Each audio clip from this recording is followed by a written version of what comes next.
Yeah, do you want us to address you as King Seal tonight? No, I'm still counting. No, Your Highness. Your Duchess. Nah. We know about G. Just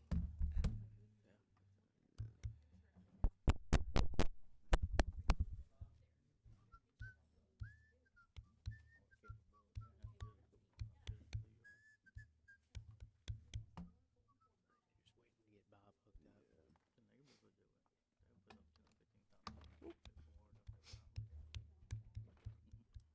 None of them ever sees it. Nobody ever sees her. How would you like to sponsor young girls volleyball hoops? A whole sponsor for Butler stuff. I have it. I can. He's got it right here in his pocket. Matter of fact, Would you like to sponsor a touch-a-trot for 1,000 little kids? I have. No, I did send you that information, so you have a date on your calendar. You probably bring your truck there. I did. He does. You want to get some cool pictures. And now they always walk up with their I haven't ice been cream there. and go. You put him in the lift. You give him rides in that lift. No, he did not get robbed. No, that's too dangerous. I'm joking. They want it. Last year with the snowball guy and the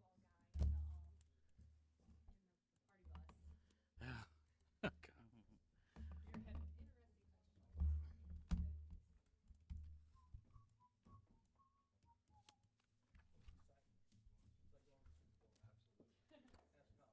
You're having interesting questions. I thought I was doing well only doing six. You were good with only 2 times. I would never make it back in school. Doesn't really bother me, man. But good lord, it's Can't do not it. I would fail out. Yeah, absolutely. She did the check presentation yesterday.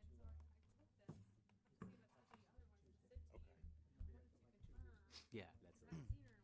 Yeah, she's about to get. She's my height now, close to it. And that's her best little friend, and that's Helen. It was a good. It looked like it was a good event yesterday. Yeah. Henry told me. He said, "Yeah, we raised $200." I was like, "Oh, come on, we've raised more than that." It's like 20. It was 2,500. He skipped a zero.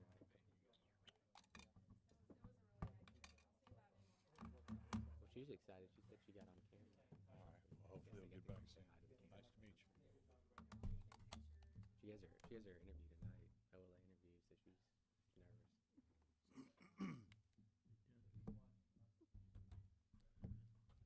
Waiting for Jeff.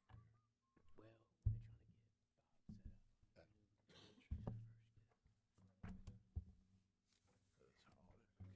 You got it. Okay, yeah.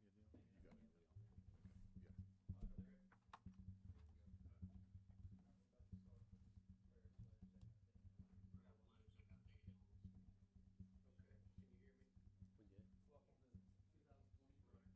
I got it. Right now. Yes. Good evening and welcome to the Bay St. Louis City Council meeting, first regular meeting today, February 7th, 2023, 5:30 p.m. I just ask that we rise for our invocation and pledge. In the name of the Father, Son, and Holy Spirit. Lord, we thank you for another opportunity to rise today and be on your great green earth.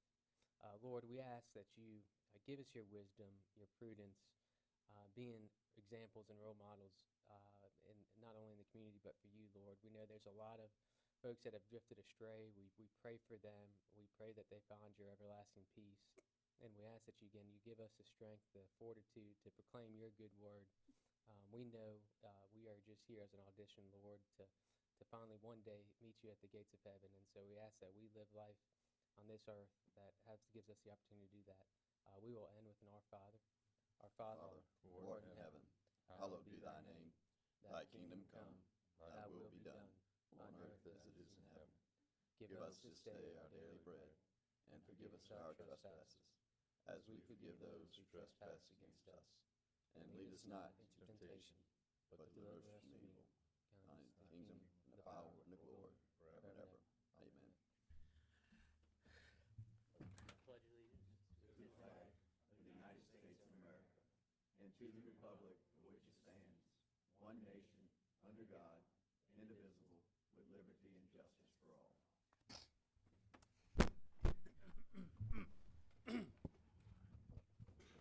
Play Mr. Russo, any agenda amendments we need to discuss?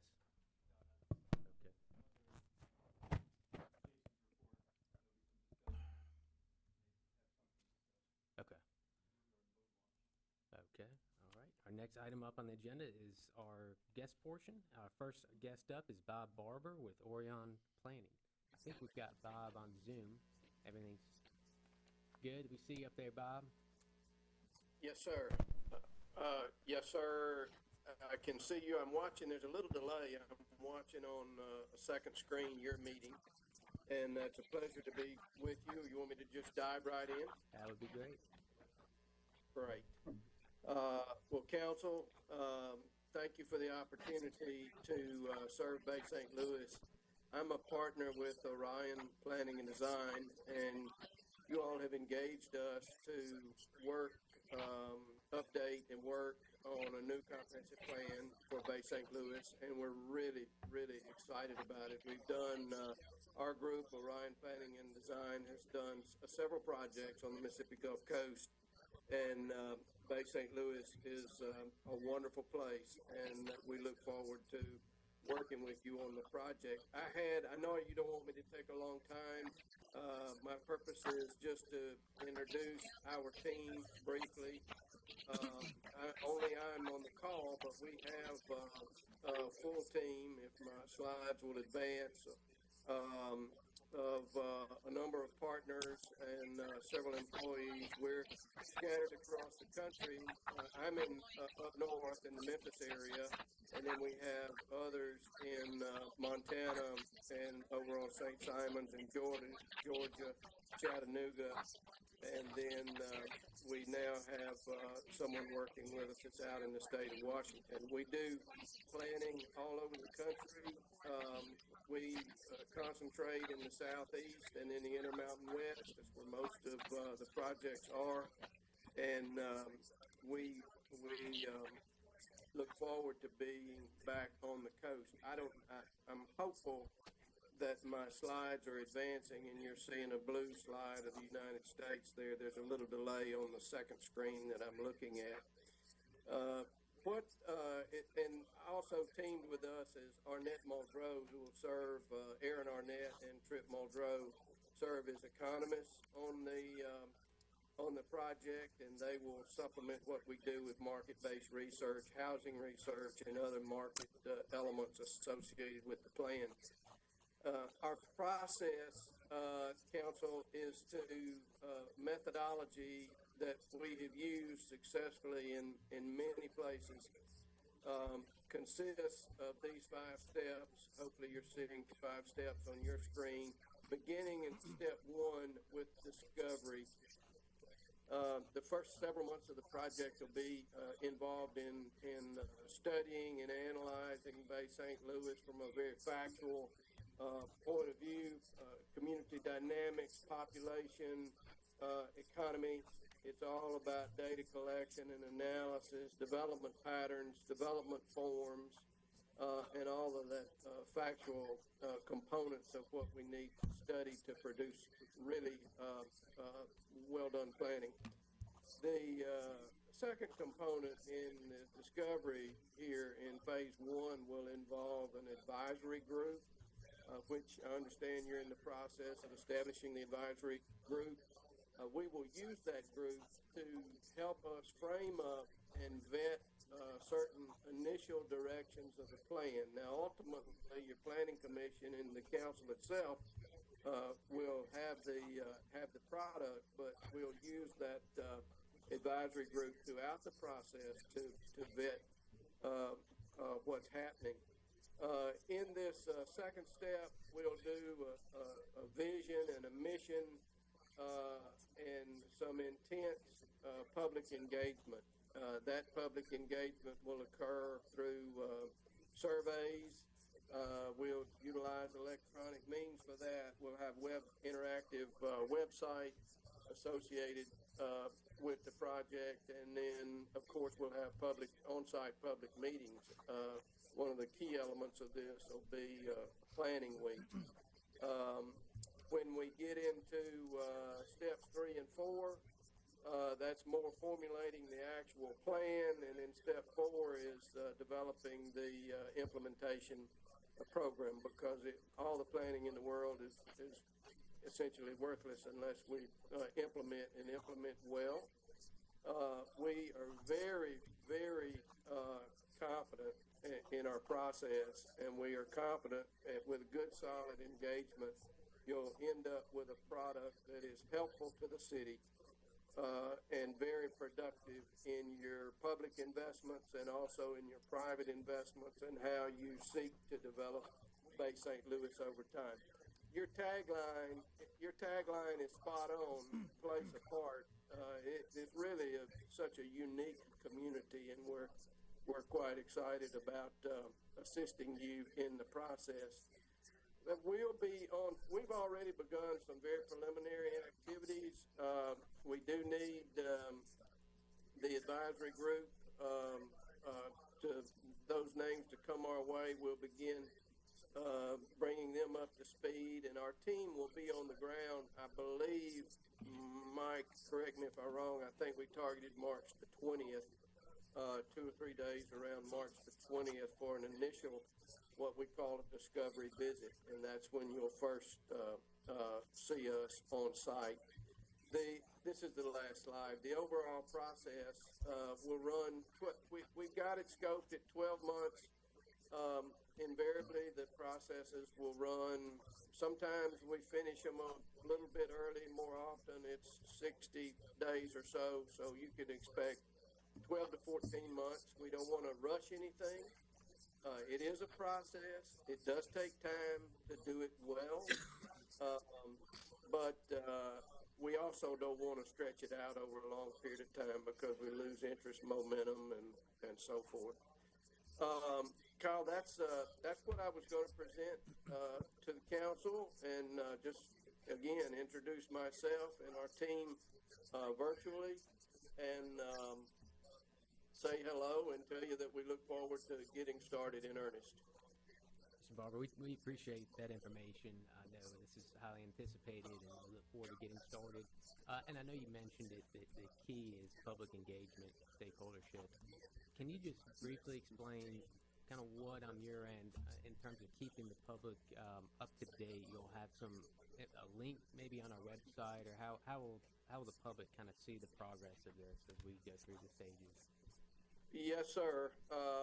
We will create a project website that will be interactive, and so that'll be sort of the base of the updates will be provided through the website process. As we go along, as we do surveys in the community and electronically, we'll have ways for interested persons to sign up with an email, and so we'll periodically, we won't over communicate, but we won't under communicate either. There's a kind of a balance in there, but we will periodically provide updates to the email list that will grow. You know, we could expect multiple hundreds on the email list, and then that filters out through personal networks. So web communication, email updates, and then seeking and soliciting people to interact with the surveys and the information that we want to collect. The process, we have found that the engagement component of the plan, when it's facilitated well, yields the most fruit in the ultimate product, because you can tie the concepts and plans to the wishes of the community, and in that sense, it's really a community-produced plan, and we're just facilitating that process and sort of shaping and guiding as we go along. So, more information than you asked for, website, electronic communication, building the email list, and we'll use the advisory group that's formed to exercise influence on their personal networks to ensure that the community is updated. Thank you. I want to ask you about focus groups. Mr. Barber, the question came up just as explaining kind of the focus groups, kind of where that comes into play. Yes, great question. So our first encounter with focus groups will be when we come for a discovery visit, and the way we like to structure that is we will have this advisory group through a series of questions identify key elements that are very, very important and operational in Bay St. Louis, such as, the survey will inevitably reveal something about the housing market. There may be some issues or some ideas revolving around housing. Another one may be the mobility system within Bay St. Louis. Greenway, not just for cars and trucks, but greenways, bikeways, etc. So we could reasonably expect that. We could reasonably expect environmental concerns to be a part of the issues that will float to the top. So we will convene on our discovery visit focus groups around those topics. There'll be 6 or 8 of those topics, and the focus group will be facilitated in ways to get down at the core of what those matters mean to the community. So that's where our focus group will come in. It helps identify and steer and guide where the attention is going to be focused in the planning process. And can Mr. Russo, Mr. Barber, so the March 20th date, so that's our kind of our next goal, that you and Mr. Barber, you and your team are going to be here in town. I have the 21st through the 23rd on my calendar right now, and the 21st is actually a city council meeting as well. And that's going to be, To tie that. the goal there would be to make introduction with the advisory committee. Okay. Where are we at? Do we have all of those members selected? Do we need to get those? I've gotten everything that y'all have sent me. I'm trying to make sure I have phone numbers and emails for each of those contacts. Okay. And then we're trying to fill in a couple of others to kind of hit some different other sectors, kind of like focus points. Okay. Real estate to medical to youth. So maybe some other sectors to represent. Okay. So you got everything you need. And that'll be given to you guys for final approval. Okay. Yeah, and as quick as that's formulated and approved, we will immediately engage the group.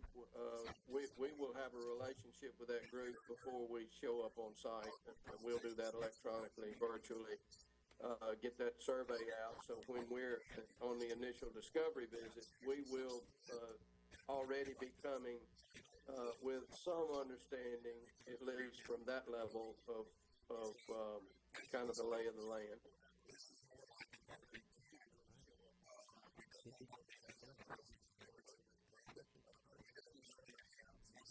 Mr. Barber, we appreciate you joining us tonight. You're welcome to stick around.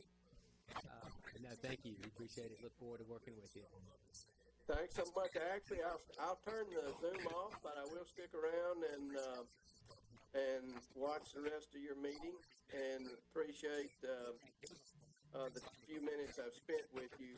Please feel free to reach out at any time.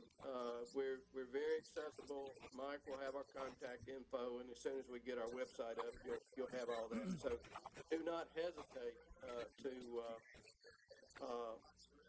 communicate with us with over anything, really. Thank you very much. Thank you, Mr. Barber. Look forward to seeing y'all soon. Likewise. Thank you.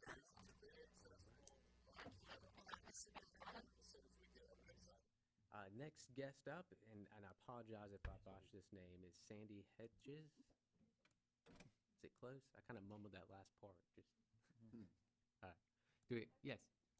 Yeah. Hi, I'm Sandy Hinchett, and this is Camille Gill. We're with Brightward Hatton and Gill, and we're pleased to present the 2021 City of Bay St. Louis audit. Before I get started, I would like to just kind of go over some of the reasons why it is late. Obviously, you know the 2020 audit was extended, which pushed back our 2021 audit getting started due to COVID. With that being said, we are in the process of gathering a list for the 2022 audit to go ahead and get with the City of Bay St. Louis to get that audit going. So that audit will be done timely this year. And with that being said, I kind of would like to start backwards from the audit report forward and just go over the highlights for 2021. So if you want to turn with me to page 62 of the audit report, that's the second to last page of the audit report. And this is our schedule of findings and question costs. And you'll notate that the financial statements had an unmodified opinion. So that's a clean opinion. Our federal award, you had an unmodified opinion also. We found no material weaknesses or significant deficiencies in the audit during our audit field work. With that being said, let's turn to page 15 of the audit report. Is it 15? Yes. Okay. This is your statement of revenues, expenditures, and changes in fund balance. If you look at your general fund, you'll notice towards the middle of the page, your excess of revenues over expenditures is 2.7 million for 2021. Most of this is due to an increase in gaming and sales tax revenues for the year, as opposed to 2020, which was a really bad year, obviously, for COVID. But then if you look down other financing sources, you'll see transfers out of 3.4 million. Most of that was transferred into the federal grant fund. The next column over, you'll see 2.8 million there at the bottom of the page. This was in, obviously due to Hurricane Zeta and Ida. So that was the major reason, giving you a net deficit in your general fund balance for the year, $640,000. Then if you'll turn with me to page 13, this is your fund level balance sheet. And I just want to kind of touch on just the highlights of this. If you look under your federal grant fund, that's the second column, you'll see you have a 2.7 million receivable for the year. Most of that's FEMA money that came in 2022. So most of that was the cause for the transfer from the general fund to the federal grant fund. And then your cash for the year was up about 8.5 million over the 2020 year. A lot of that was obviously, you had your 2020 special obligation bond obligation that came in of 6.5 million, of which around 3 million was spent in 2021. You had about 1.4 million in cash unrestricted in the general fund at the end of 2021. And the remaining of the cash of around 6.8 million was restricted, and a good bit of that obviously is the bond fund. The other item obviously to notate was, I know some of y'all know the inventory tag issue, the state compliance issue, which the city is working on currently tagging all their assets. So hopefully in the next year's audit, that won't be a state compliance 23 years finding. we've been, it's not anybody's fault, but it was just, Yeah. the rules have changed and migrated. We was tagging shovels at one time. Yeah. I mean, it's like, how can you keep up with a shovel? But yeah.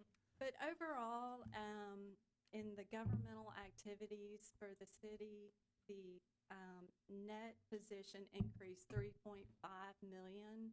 And like I said, the majority of that is your gaming and your sales tax revenue over the COVID year of 2020. I know that's brief, but being that we're coming into 2022, it's, looking backwards and we're looking forwards. So if you have any questions for 2021. Those are good. Okay. Is there anything we need to change or do differently? Inventory tagging. That's it. We have a new person and we're training them. That's our pat answer. I've seen it. You look back at the last audit, you'll see that same answer every year. Kim and they quit because they can't do it. And they're like, I can't do this, so they quit. They have a really good label maker. Yeah. Kim is on it. So you guys will see us again. All right. Well, we thank you all for breaking that down. and giving us some Thank very you good so much. information. Thank you. Okay, we'll see you soon. Thank Thank Yes, you. They providing information for FY '22 audit, which ended September 30. And so that process has started, so we should be done before the, required deadline of September 30. Okay. We appreciate, expectation. Mr. Russo, you and your financial team and working with auditors and getting them what they need. So I know it's gonna be a lot of information, so. Yeah, I don't deserve any credit for that. It's really Sissy, Dana, Katie, and others. So, Cool, thank you. Thank y'all.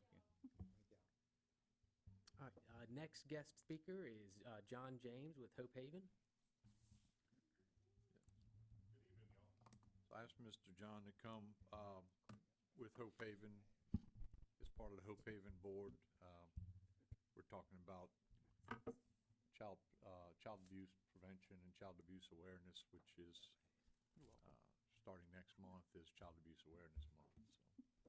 And good evening, everybody. My name is John James. I'm the Executive Director of Hope Haven. Some of y'all I think I've met in the last couple of years, but if I haven't, I apologize.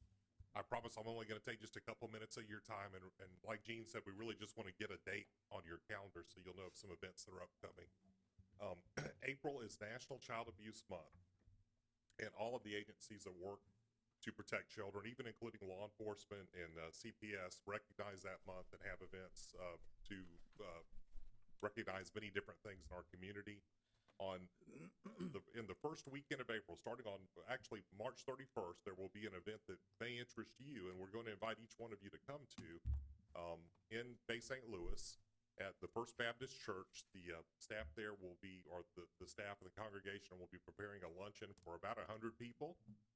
And among the people that will be invited will be a large number of law enforcement, a large number of CPS staff, the relative city councils, and the Board of Supervisor staff and others will be there in attendance. And it will be a day, obviously, to recognize Child Abuse Month. There will be a number of things that will be ongoing. Our District Attorney Crosby Parker will be speaking, and Judge Trent Favre will be speaking. And we anticipate, but I can't say for certain, that there will be a dedication of a memorial to the two officers who died recently protecting a child. And that will certainly be a very somber but important event. So, we wanted to get that on your calendar. There will be a larger event the following Saturday, which will be a fundraiser for Hope Haven, and you'll hear about that. It includes the drawdown, and we hope will be a very fun event. But we invite you to come join us on the 31st. It's a very big deal for us and for the community, and to remember those two officers. Any questions? Thank you so much. Thank you, Thank Mr. you. James. Appreciate all the work you do for the community. But we appreciate your support too. Thank you. I'd just like to add two things. Number one, if you need drawdown tickets, come and see me. We're going to have the drawdown. And number two, we're putting out blue boxes that look like houses with pinwheels on them. And those will be at different area businesses, restaurants, what have you, for donations, whether it's your spare change or, an actual folding donation. We would love to see those boxes get filled up, and one of our members out here, Mr. Gregg, is going to come around weekly or so, bi-weekly, and pick them up.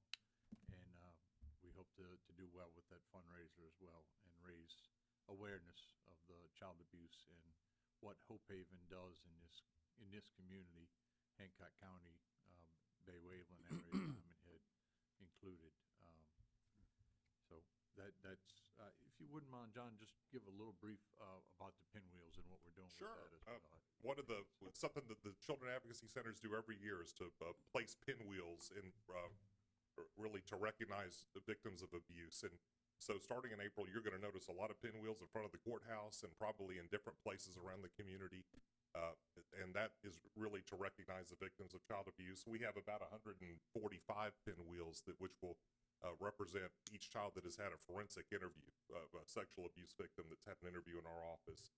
We serve over 400 kids a year, but that's just sort of a concrete number for us to help show the impact we do. So, just yeah, we want you to know what those pinwheels are when you see them, and you'll see them every April going forward. Thank you. Thank you. Thank you. Thank you. Thank you, Gene. All right, our next guest speaker is Pat Malam to discuss blighted properties. And then Councilman DeSalvo, you have. He didn't make it this evening. If we just discuss some of the council business, we can move along. Okay, I'll do that. All right.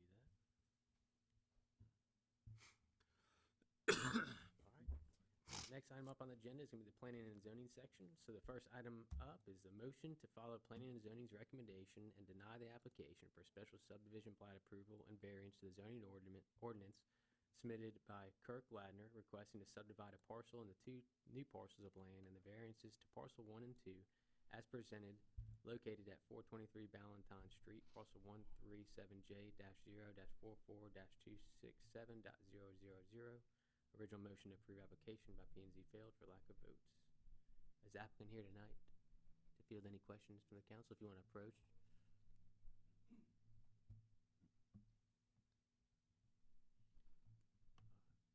Hello, Kirk Ladner, 7412 Comey Place in Diamond Head, Mississippi. The reason I came up here is because at the last meeting, what happened was I did not show them what I was gonna put on the property. And they thought that I was gonna go ahead and put a duplex on it after they subdivided it. So I believe they sent y'all a packet to show a small home that I was planning on building on the property. And that's what I came to let the board know, to see if they had a change of mind on what to do. I'm looking, Mr. Ladner. And so you mentioned that you did not, in the planning and zoning meeting, you did not have specified plans, but you do now. Is that correct? Correct. Yeah. I've spoken, I watched the meeting, wasn't there, but did watch it. There was a number of concerns. I think Ms. Dosher, the commissioner, did read a few letters of opposition as well. We actually did receive a couple this evening expressing that primarily from those individuals this would most adversely impact as well, some of the closest neighbors. Some of the reasons being stated in the letter. Believe that the requested variance is not in harmony with the intent of the zoning ordinance, would be injurious to the neighborhood. Some of the concerns as well split with the sheer size of the subdivision. I believe one of the parcels would need a 4,200 square foot variance, as well as 15 feet in the lot width. So just the sheer volume of the request, and then from what I've spoken to some individuals in the area too, that really is predicated upon many of the concerns that were voiced in the planning and zoning meeting. Council, do you have any other feedback, questions for the applicant? When I look at this, and I personally don't, I think these variances that they're asking for are way too large. When you start splitting properties into R2, then you can legally by right have these 2 more R2 regardless of what he submits for plans. And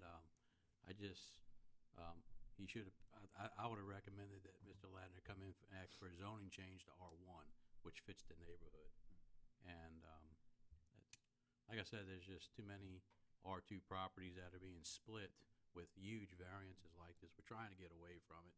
That's why we're getting ready to go through a zoning, rezoning and comprehensive plan. Yeah. Well, I understand. I don't want to do nothing the county or city don't want to do. I'm not trying to hurt nobody. Yeah, the average lot size is 115.25 feet front foot. 5 lots on both sides of you, 5 lots across the street from you. That averages out to 115.25 feet. You're looking to put a 60-foot lot in. Right. Just doesn't fit with the average, so therefore, I understand. can't go along with it. I understand. And I think, and Councilman Naba, good point. I think there's been some times in the past where once it's approved, it's approved. There's no reason, there's no ability for modification. And we've seen where somebody has said, hey, I'm not going to put duplexes there. What shows up a couple months down the road? Duplexes. Yes. And so, and I think, obviously that adds to the potential density there. So, Yeah. No hard feelings. Yeah. I understand. Thank y'all. Okay. Is there anybody in attendance tonight that would like to either speak for or against the application?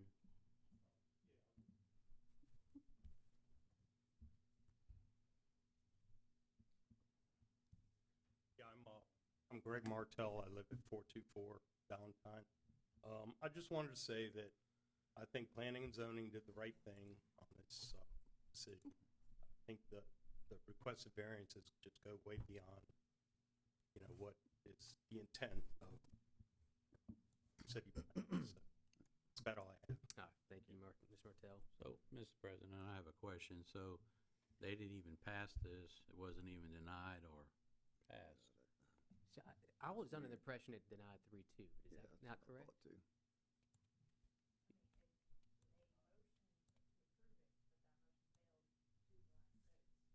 Gotcha. Yeah. Okay.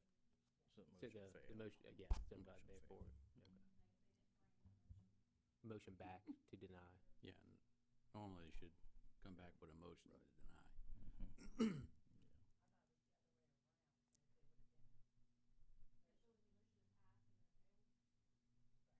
Then carry the vote, It's so just- then yeah. therefore it fails. Mhm. Yeah. Okay. It's failed. Okay. All right, motion to deny application. A motion on the table, Councilman Seal. Second. Second by Councilman Nobot. Any further discussion before we vote the motion? Yeah, that's just what you addressed earlier. We've done C2s before and been a little bamboozled in the end, so. Unfortunately, yeah. Yes, all right. All right. Aye. Aye. Aye. Aye. Aye. Aye. Motion to deny carries 6-0. Thank you, Mr. Ladner.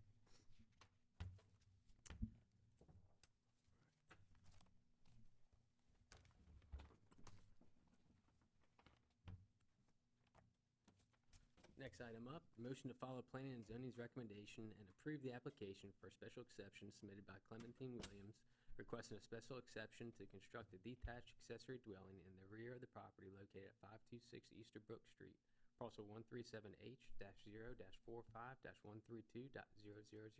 This was approved 4-2 at planning and zoning. Is the applicant here tonight that'd like to speak? Yes, ma'am.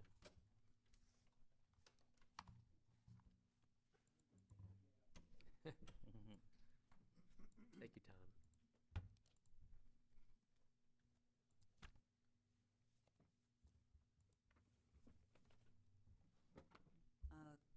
I'm Clementine Williams at 526 Easterbrook Street, Bay St. Louis.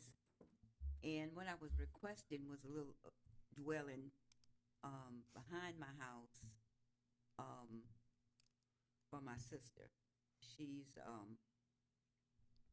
lives in Clinton, Mississippi, but she does come to see about me. I do my doctor's appointments when she's able to come. And I just want a place for her to breathe sometime on her own and not on top of me. So that's what we're planning, and it's a small little dwelling in the rear of my property. All right, thank you for that, Ms. Williams.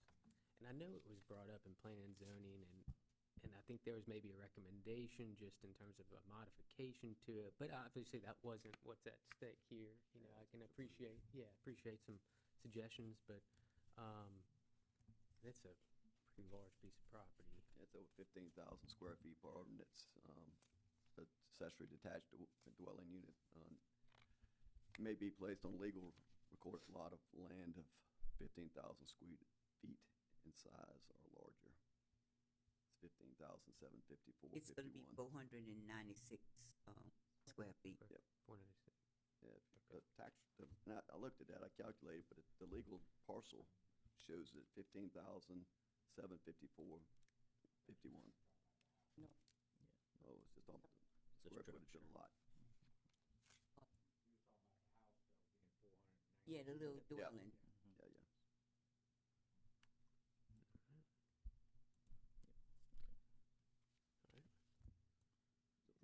Is there anybody in attendance that would like to speak either for or against the application tonight? Yes, ma'am.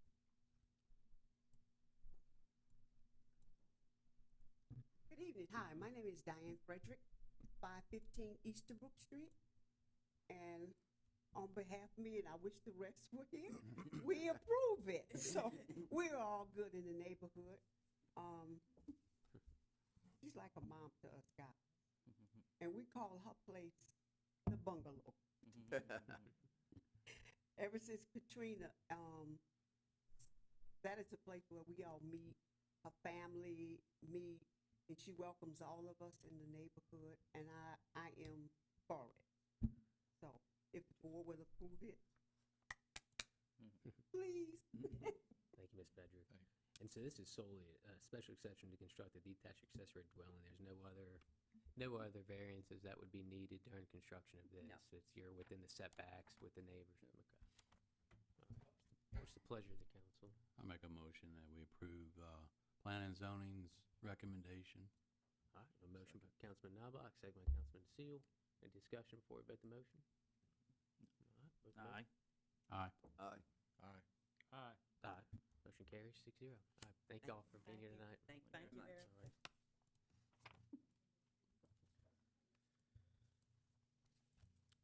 All right, next item up, a motion to follow Planning and Zoning's recommendation and deny the application for special subdivision plat approval and variance to the zoning ordinance submitted by David and Mary Beria, requesting to subdivide one parcel into two new parcels with variances to parcel A and B as presented. Parcel 149M-2-30-125.000.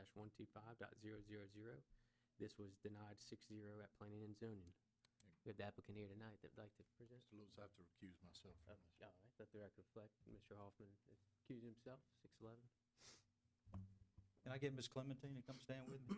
Yeah. She seems to be pretty popular. Good evening, Ms. President, members of the council. I'm David Beria. I reside at 424 Main Street here in Bay St. Louis. I don't know what you have in terms of a packet in front of you. I brought a few things that I thought might be helpful to you, including the tax map of the parcel, because it's kind of an irregularly shaped parcel. I don't know if y'all have that. There was a survey that we were provided when we got the property under contract. We don't own this property yet. It's under contract.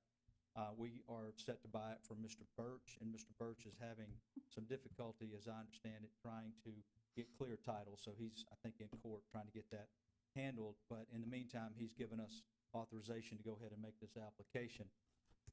What we are trying to do is to take the larger parcel, which is kind of a U-shaped parcel with that surrounds an existing parcel. So the property we're buying is actually two tax parcels. The middle tax parcel has a house on it now, and it's the other parcel, the U-shaped parcel that we're trying to subdivide. And my understanding is we could build a home on it as it currently exists, really anywhere as long as you meet the requirements of setbacks and can get a permit. But what we want to do is create a parcel that we've had surveyed out by Duke Levy, and that parcel would be called Parcel B on the Duke Levy survey. Do you all have the Duke Levy survey? And we got an enlarged copy here for P&Z. I was not at P&Z. I had to be out of town for court, but my wife was there. Marcy's here in the audience right now. But if you look at this, in the pink here, that is the parcel that we're trying to subdivide out from this larger funky shaped parcel. I asked Duke to get 10,500 square feet in it. We had a miscommunication, so he's a little short on that, but we understand we need that minimum square footage. The new lot would be approximately 73 by 140, and we would create access to it through an easement that we would take across the north side of this middle parcel, which is lot 341D. I understand that Marcy had some plans with her at P&Z. I don't know if they looked at the plans, but what we intend to do is build a house just like a house that we built on the corner of 3rd Street and Washington. And some of you may be familiar with that. It's right across from the old gas station that's opposite on the other corner. And I've got some photographs of the house that we built there. It's approximately 1,700 square feet. We built that house and sold it, and we wanted to do something similar on this particular parcel if we're allowed to divide it. And then we want to take the rest of the property, which is parcel A, and build a house that my wife and I would move to. I'm 60 years old, and I'm hoping that would be the last house I live in. So that's our plan. We have talked to some of the neighbors over on Washington Street, Mark and Sally Isaac, who I believe are here tonight. And I won't tell you that we satisfied every one of their concerns, but we did agree to work with them and try to make sure that their privacy is protected. And we have even sent a letter to them telling them that we would commit to do certain things to protect their privacy, such as planting a hedge and maybe even orienting the house in such a way that, protects their privacy and the privacy of the folks who might buy this house.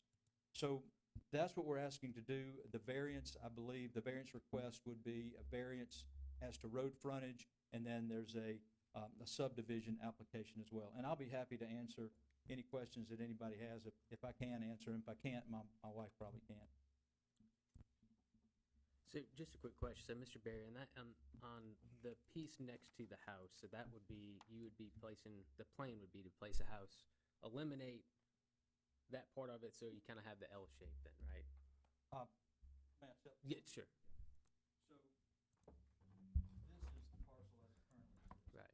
And what we want to do is create a new parcel there and build a house there, and then we're planning to build our house over here. And we would, this back here would just be my wife's gardens and Chicken coop. gardener. See, if the neighbors don't mind, she might even have some chickens. That's a chicken coop. On Main Street. Good business now. Price of Good eggs, business. Eggs, y'all seen the price of eggs, right? Unfortunately. Sorry, can you see it over there? Yeah, thank you. Okay, thank you. That does. Thank you for clarifying that. And if you don't mind, Ms. Barrett, and I'm sorry, just to capture it on the video if anybody's watching online. It's zoned R2 right now, and so technically we could go ahead and build a house where we would like to build our permanent house, and we could build a secondary dwelling, I believe, on the smaller piece.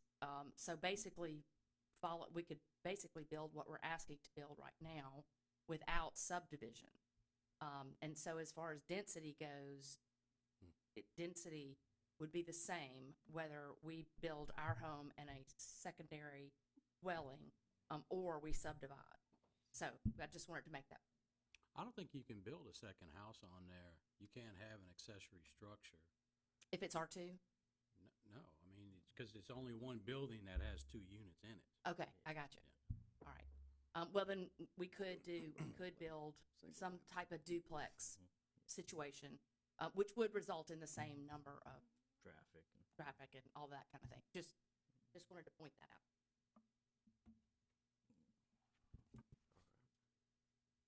So you would share the common drive with the existing house portion of it, and then that would be the drive into the new structure. Yeah, So that- main essentially- drive off of Washington would serve 3 houses. Yeah, Councilman, you're right. The first little lot there that has road frontage would essentially be used by the 3 lots.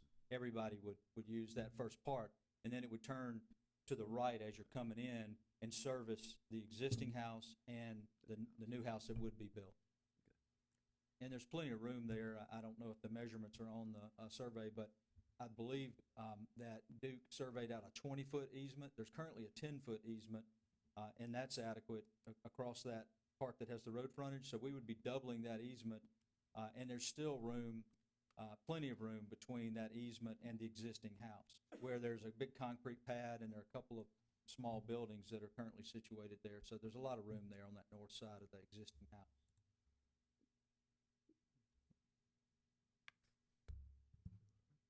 Council, any questions? Utilities, current house has a utility, so I guess the city would run 2 different meters, because there's no road frontage, right? So on this property, the current house has utilities, of course, but the owners would be required to run utilities out to Washington Street to meet the city's. So each property, so they'd have to put 2 more meters on that driveway, basically, on that little cut through. I trust you on that, Councilman. I don't know Well, the yeah, I answer mean, to you that got question. utilities for each house, Right. each structure, one existing structure. Yep, okay. That's correct. That's our plan. The owners would be responsible to get it to the city easement to tie into, okay. And, okay, I had a question about where you would build, but I didn't realize you was gonna build right there on the end of that first little driveway. I didn't know what you. You mean our house? Yes. It would be basically straight in, and we would have some kind of planted material to kind of, protect us from street view, but that's where we want to build. Yep. There's really not enough room on that little small L shape in the back, Right. so we would use that just as yard. Yeah, this property it's really I really struggle sometimes with these subdivisions of property, but in light of this, the property is dead. It's a dead piece of property, basically, in the way it's designed, because it has no road frontage. It would remain to be wooded area. I know the Isaacs, I read their request for deed restrictions, and I'll have a question for council as we go through if we did agree on it, how those deed restrictions would be handled from a legal aspect. Yes, sir. Also, due to the parcel B not being 10,500 square feet, it's 280 square feet shy of your requirement. We're not asking for a variance of that 220 square feet for Well- your application. So I don't know, how do we go back and resurvey it? Or That- do, We'd be willing to do that, and that was an oversight because I didn't see that it was short when we filed the application because Duke right. and I miscommunicated apparently. So that is a defect. We'd have to figure out how do we clear that up if we do move forward with it. You know about parcel B? Mhm. Yeah. Yeah. Yeah, it's, I mean, it's in there. Yeah, it's in there. In the as a Square foot request. well, if variance it's or just a appropriate, then I'd subdivision? ask to amend our The total application. variance to the minimum square foot. The 227. But we also don't mind getting a new survey and picking up that additional. Yes, Okay, well, I'd rather not do that. correct. I survey understand. in front of us. I understand. So there's nothing for them You're to asking for approve. a Let me, front foot variance, see not a this. square foot variance, huh? What do you want to say? Yeah. That's it.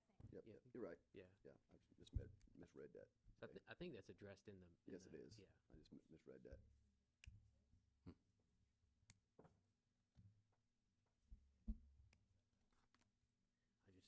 Do you have a pause of concern when you have a shared drive with 3 different owners like that? Could create some issues. Yeah, the, It's not a good distribution.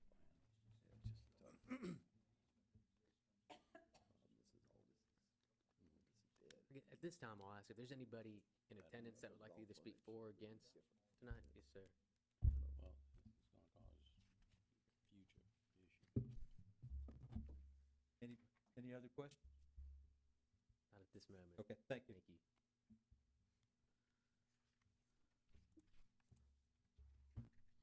I'm Mark Isaacs. I live at 238 Washington Street. And if you are looking at the plat map of the proposed development, I'm living on what is called Lot 317 on the plat map, and my back screen and porch directly overlooks that parcel B that would be created. And yet I'm here to speak generally in favor of this application, subject to the deed restrictions that I described in the writing that's been, that I hope you do have in front of you. And by way of background, my neighbor to the east has a thickly dense and densely planted bamboo hedge that you see illustrated both in the photographs I've provided and in this enlarged photograph. And yet, you know, we the last hurricane that came through, Zeta, unfortunately took down a bunch of the green screen that was separating me from the direct view of parcel B, or what will be created as parcel B. So let me offer those. Yeah, I believe we've been in. We have those in the packet too. Thank you. Thank you. The bottom line here is that I want to commend the variance for having engaged with us, heard each and every one of our concerns. There's been compromise on both sides. The letter that you see in the writing that I provided shows agreement on 5 points. The 2 points that I would add to this are also on down below on the same page, just reinforcing that in becoming recorded deed restrictions, that the landscape buffer will be maintained as an affirmative obligation of the owners of the subject properties.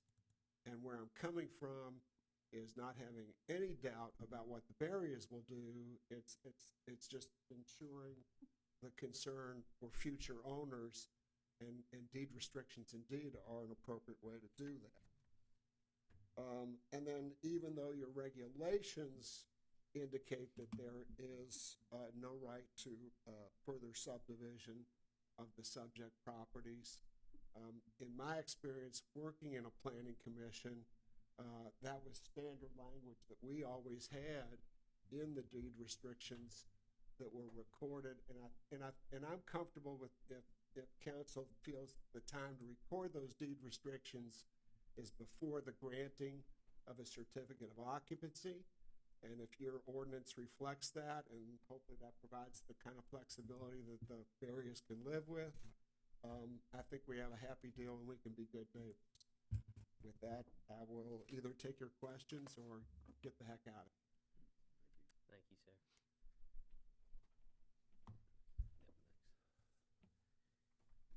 What, I guess, Ms. Smith, what has been the history of a deed restriction in terms of pursuant to approval? I mean, again, I look We at don't that as have- between Yeah, neighbors. that's anything, if they want to agree to something like that, that would all be in good faith on their behalf. I mean, we as a city don't have a mechanism of enforcing that. We don't have anything in our planning and zoning.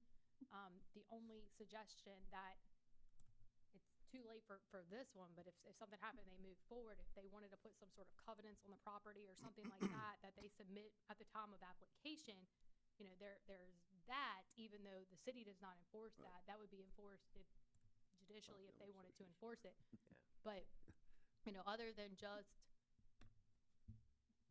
good old Southern Mississippi, you know, hospitality, I don't know of a way to actually enforce that here. You want to just briefly approach? The special subdivision regulations do indicate that restrictive covenants can be put forth, and maybe your point is that We don't have them. unless they are put forth at time of application. Yeah, so we don't have any covenants to approve right now. So if we had, there's nothing in front of them, so we don't have, I mean, you can put covenants with subdivisions, that's fine, but that's not what's here today. Okay, so that the only way for these to be legally binding restrictive covenants that really are part of your process is to essentially go back to planning and zoning. Yeah, we'd have to have something for these guys to approve. I mean, so if they approved it today and we don't have anything in writing, I mean, I have nothing that I could put on the minutes other than talking, and if their understanding of what you're wanting and David Marcy's understanding of what they're wanting, I mean, you could really get us into a conundrum. Okay. That I'd like to avoid. So my writing that is in front of them right now can't be the basis. No. Thank you. Thank you for clarifying that, Ms. Smith. All right. The other question Mr. Noblock was just discussing, the driveway. Who would be the owner of the access and egress point on Washington Street, and how will that be shared or regulated, or if somebody owns it and said, hey, you can't get back to your house no more because I don't want you driving on my property? How is that gonna? Good question. That parcel. David would sue 'em. That part of the property that fronts Washington Street would remain with what has been denominated as parcel A. So we would maintain ownership of that, but we would grant a written easement across that part of it as described on Duke Levy's survey to potentially the two owners, to the whoever we sell that house that exists, and if we're allowed to build the other house. So we would grant them an easement. It would be recorded in the land records of the Chancery Clerk of Hancock County. Okay. And so Doug, once that's granted, they can't just revoke it. So once you give somebody the easement, yes. Okay. So it would take, they'd have to go either, everybody would have to agree to it, or, you know, if they went up and just said, we're not gonna let you use this, we're gonna put up a fence, the courts would handle that as well.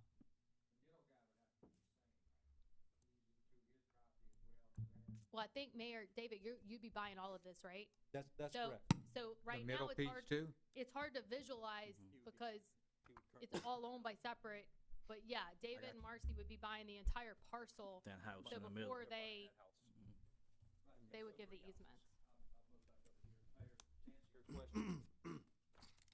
This parcel in the middle that currently has a house on it, we will be buying it too, and then when we convey it out, it'll be conveyed with this easement across it, so, that easement will be there when the buyer buys it.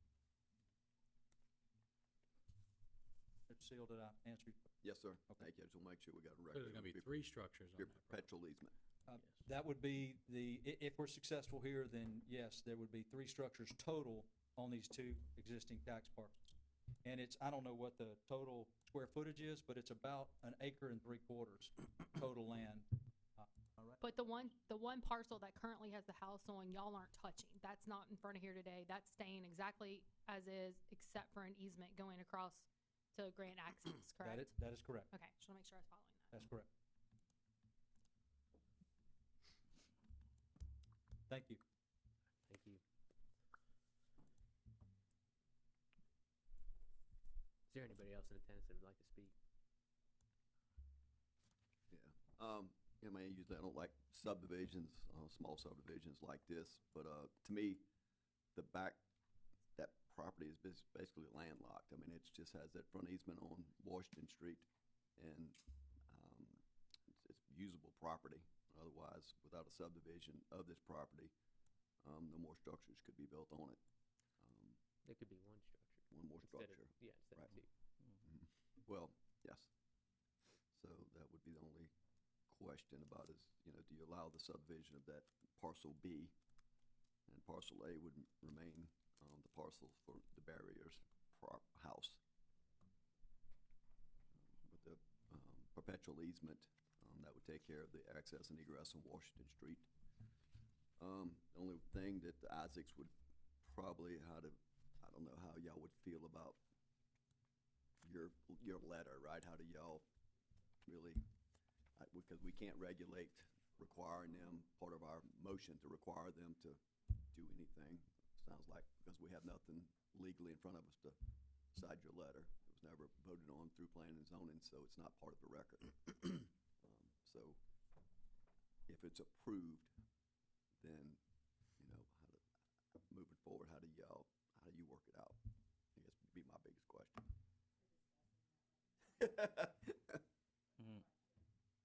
Yes, that's a conundrum, quite honestly.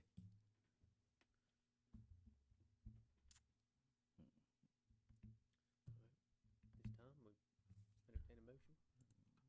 I'm gonna make a motion that we, approve, planning and zoning's recommendation to deny it. It's just, to me, it's got a lot of, too many legal issues that are gonna have to be worked out. It's just not ready for us to vote it and split a property in such an odd manner that I think at later on point, it's gonna cause issues with other surrounding property owners. So, I'll make a motion to approve planning and zoning's denial. All right, we have a motion by Councilman Nalbach. We have a second.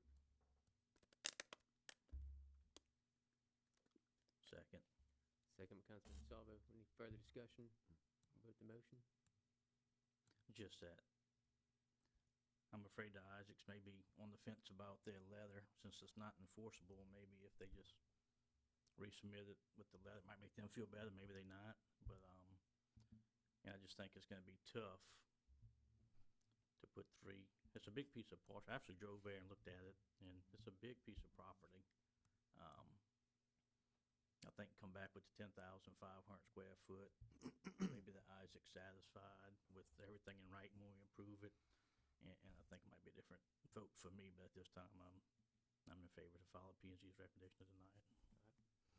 Thank you, Councilman. All right. Vote Aye. Aye. Nay. Nay. Aye. All right, motion carries 3-2. All right.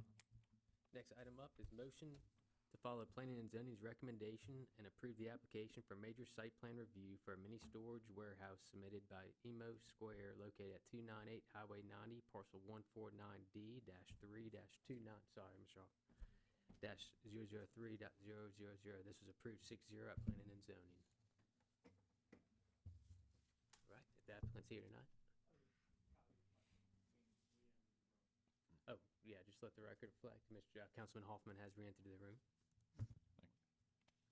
My name's Martin Miller. I live at 113 Fairway Drive in Pasco-Strand, Mississippi. I don't know if you guys have any questions. We have, over the years, tried to develop this site. We bought it 31 days before Katrina, and we were this close to Rouse's, and they built in Diamond Head, and then we had Fred's, and we lost that deal. So, you know, the gist of it is that I think everything we have is by right. The plan is that we didn't want to build the mini storage on the whole parcel. We want to do the front retail. The problem is that back is two problems. It's way far back, the visibility from the street's hard, and then you got that apartment complex, which is, you know, another issue. So the plan is to build this. These will be closed. I don't think they have them in the bay. It's totally closed like a garage door. So everything will be behind a door, whatever you can fit in there, close the door, that's fine. We're fencing the whole property, and then we have a facade, which is 50% up on the street side. And this will be the first phase. We've already talked to tenants on the conceptual drawing for the front, and this is gonna kind of help fund the front project. I do have a question. Sure. This might be one for you, Mr. Miller, or actually Ms. Smith. Should that be successful, the aspect of the boat storage and the plans altered, instead of doing retail, we decide, okay, we're just gonna extend more storage there. This would have to come back for another site plan approval because that was not part of the plan that was approved. Is that correct? Yes, I'm trying to look and see if I can figure out exactly. So if there's any altercations other than what's presented, Yes. because that would be my biggest thing, is I obviously would love to see retail go back into this space. It's one of the, probably one last prime pieces of retail potential in that area. And so me personally would just hate to see another big storage area, you know. So that would be my main thing. Yeah, and you're correct by that. Sorry, it took me a second I had the application portion up. I was looking for the site plan. So yeah, so what you're approving is all of this. So any changes or modifications to that, they definitely have to bring back to you. And my guess is we're gonna have changes on the retail. I mean, I don't think, you know, I'd like it to stay like that, but the building might get bigger, smaller, but the plan is to develop the front retail. That's gonna create an excessive amount of traffic, people going in and out to these, you know, trying to get into storage. It just doesn't seem like, why would you put all that traffic through there? If you're gonna have a restaurant, retail space, a bank, if that's your thing, I mean. Yeah, well, I mean, I guess I disagree. I've got a boat in a mini storage. I haven't seen it in 4 months. And I think if you look at the one that was built over, that Bobby Lamb did, you know, I mean, that's kind of the point. You put your stuff in and you forget about it. So I think, yeah, we'll have traffic when it starts, but yeah, I don't think the traffic is gonna be that much of an issue. I think if you added a separate entrance alongside that road, I don't think I'd have too much problem with it. And we do have an exit in the back. There is an exit in the back, which I guess could also be an entrance, which is up against that. Always in the back. Is that the 24 feet, very end, Here? Yeah. on Ruella? On Ruella, yeah. Oh, That's up against that mini storage. See it?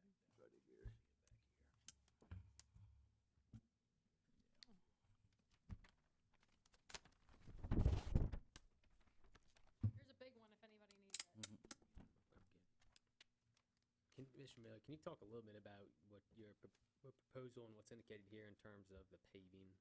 So you're looking at a split, so you'd have limestone paving in the storage area, and then obviously you'd have asphalt paving in the front, correct? Yeah, correct. All the back, we still have the slab there. We'll pull the slab up. Asphalt will be on the back. Along the roadside, we talked about doing like a little curb to keep everything kind of nice and clean.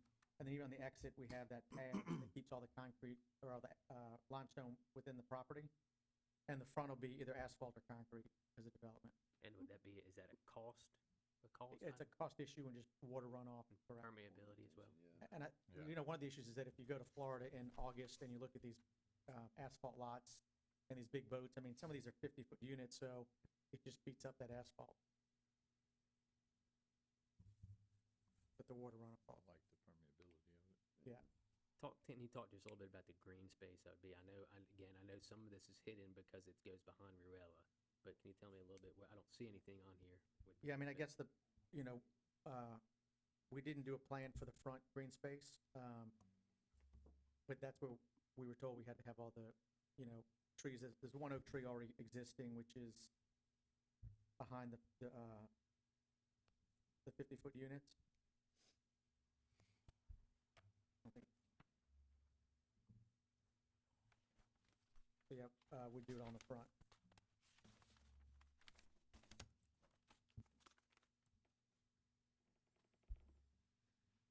And the other thing we have to do is, we talked with the fire chief, we're gonna relocate the fire hydrant.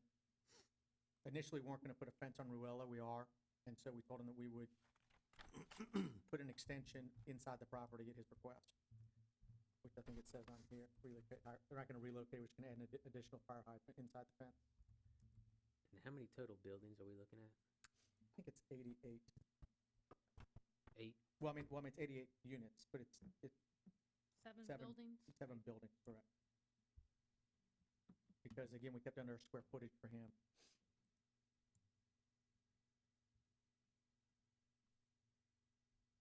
And the primary selling point on this is gonna be boat storage versus just mini storage, correct? Yeah, we're trying to get boat and RV storage. It's there's one in Gulfport like this, there's one in Hammond called the Bus Barn on I-12. And they kind of copied their plan, and it's just both. I mean, I do think that in a hurricane, obviously his property's pretty high. I think we had 8 inches of water in Katrina. I already get calls now for boats to go there every hurricane. So I do think people are gonna put stuff in there for hurricanes, but again, if the door's shut and we don't have to look at it, I think it's gonna keep a clean look. You gonna move your boat there? Probably.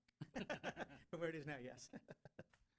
For boats, they better have some good trailer backers, because you only got 58 feet between them two buildings. I know, I've gone around it. I've looked at that a few times. Yeah. I've watched them at the boat launch, they can't hit the launch all that. I know, right. Yeah, we'll have a lot of cameras. to Make the sure we post know. out of rubber. Right, who does who, right, who does what?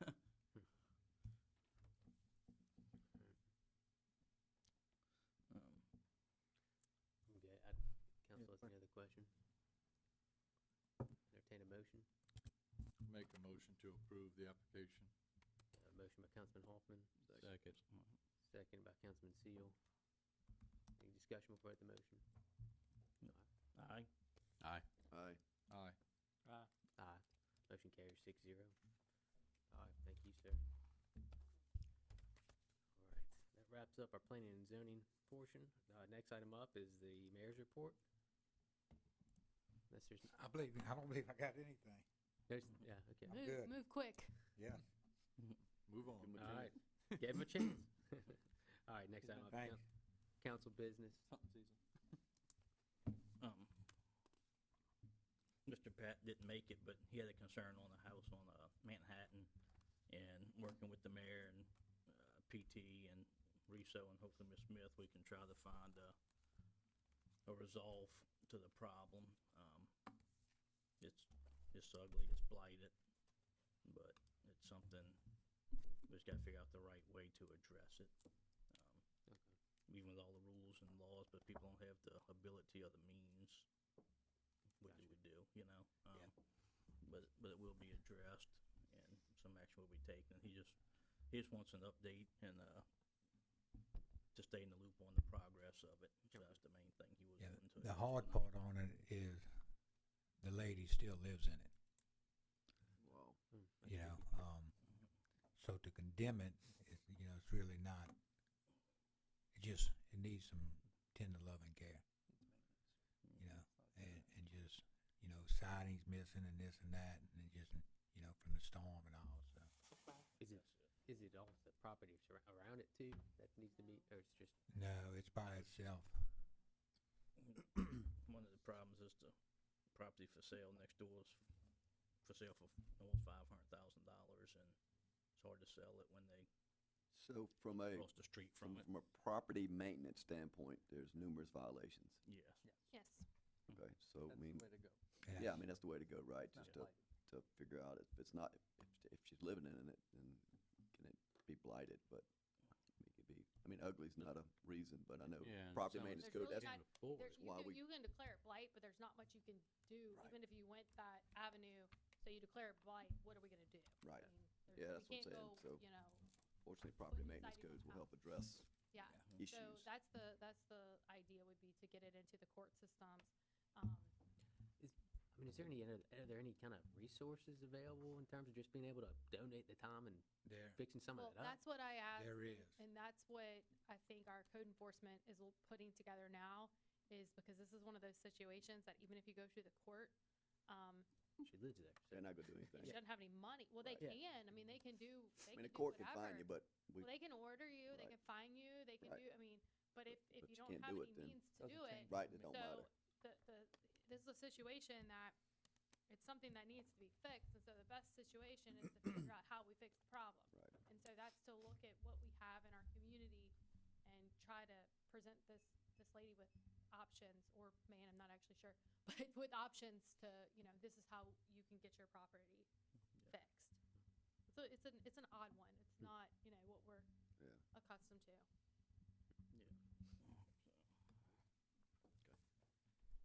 There's no easy answer to this one. No. So more to come on it, but it's in progress. Okay. Yes, and they actually made contact for the first time Yes. recently this week Oh, okay. with the good. Yeah. homeowner, so hopefully that'll give us a dialogue to move forward and figure something out with her, or him helping, so. I don't think ticketing the individual is the answer to even get anything done. And I think to ticket somebody who can't afford to fix their house is not a good thing. And it's not very positive, and it's not very reflective upon the city. And I would hope that they would not do that until they exhaust any charitable organizations or something that can provide some type of help for the individual to burden them with tickets. Gary, I think the dilemma here is they're trying to figure out a way to get a response. Motivation. Because they've sent letters, they've left letters on the door saying, here's the number, please call me.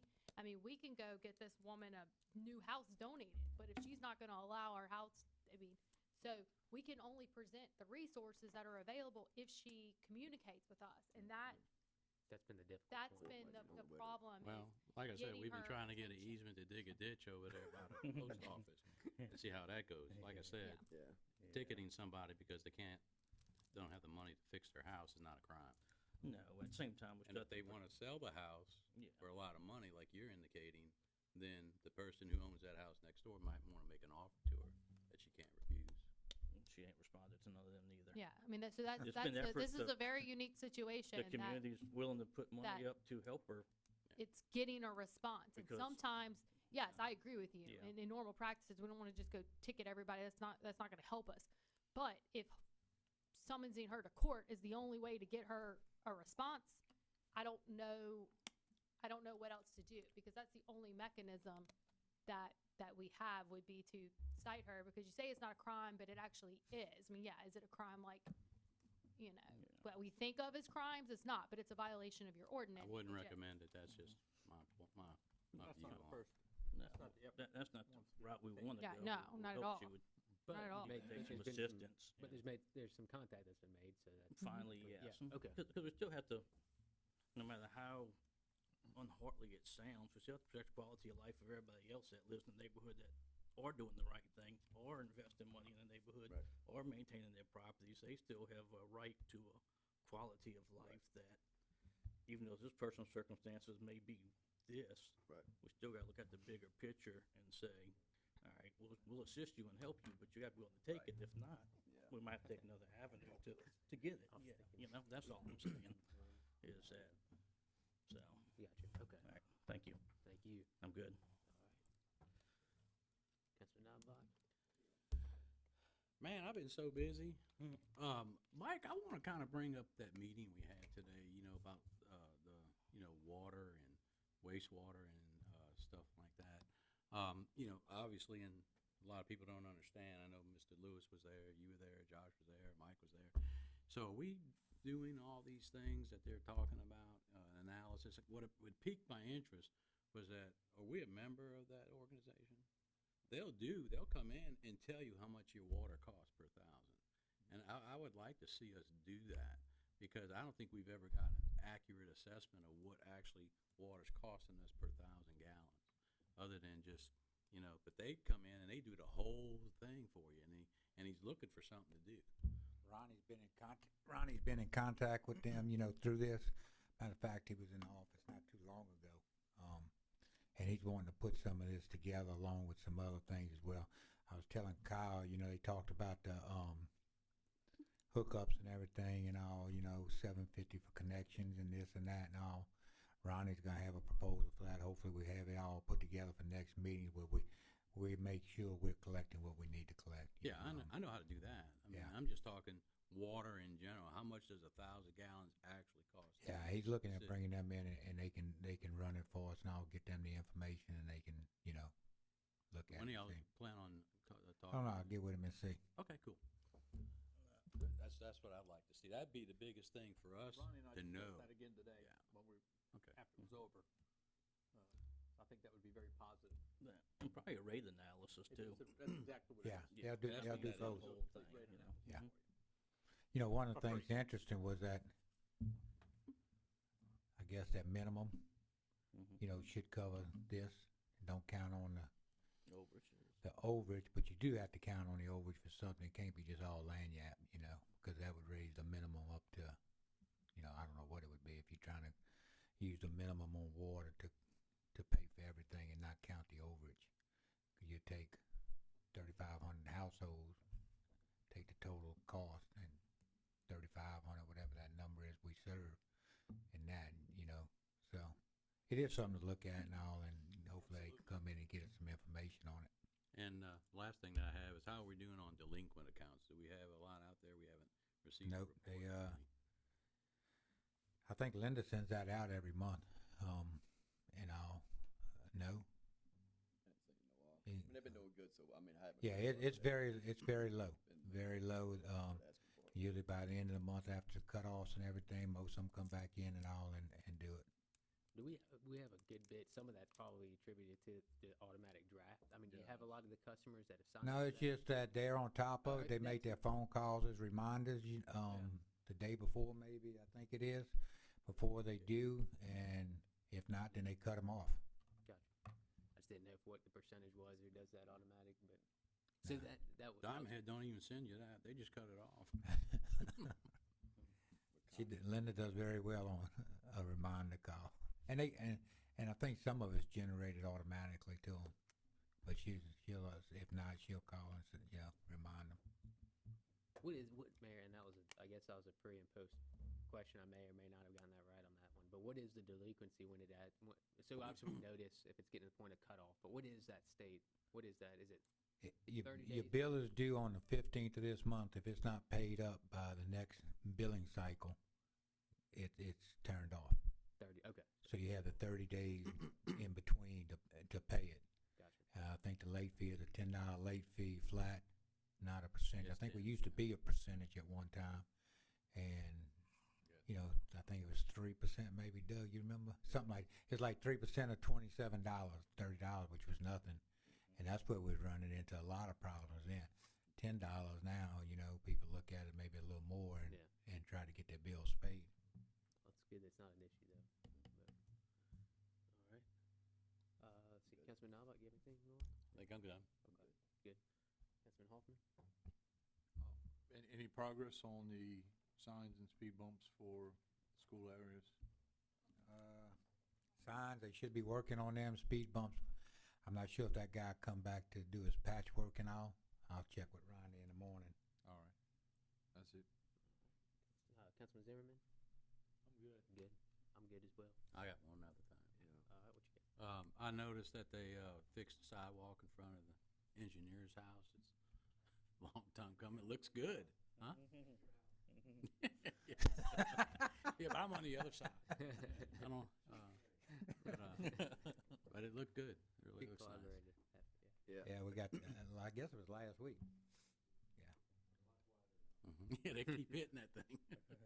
Real quick question on redistricting. I think I got my notes. We're going to start that 12 to 18 months before the election cycle. Is that right? Or when do we start However y'all redistricting? like, go ahead and start that now. Well, that's why I asked, because I put that down, and I'm like, that don't sound right. I think we should start, yeah, this year. You know, we have election in 25. I don't know what the time frame it takes, but I think we need to start looking at it. So we have to go out for proposals for Yeah, company they had to a do guy, that? from Mississippi remember how State we do that. Extension, when we went to MML, So was talking about that. I can tell you that my firm is one of the best in the state at it. We do it in Mississippi, we do it for the state of Mississippi, we do it for the state of Texas. So if you want, I can bring you back a proposal on that from my team. I used to do a little of it, but now I'm too busy, so I'll let our other guys handle it. Do we have to go out for proposals, or can we just? I'd like to see No, some it's a proposals go service. out, because I'd like to see That's what, a service. Okay. Mississippi State Extension did the last one. So how do we? I'll just tell you, they do not, I don't, to my knowledge, they do not have attorneys on staff, so that's the kicker there. Yeah, it's cheap.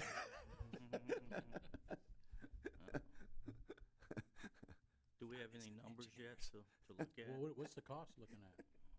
Wow, he can't do all. I mean numbers, As I mean said, I population can bring that numbers. back. I don't know. I'm not, what I we can't tell you off the top of my Yeah, head. I have no idea we're what we looking at. did in the past. And yes, we I do. think we're we do 90 have something. numbers.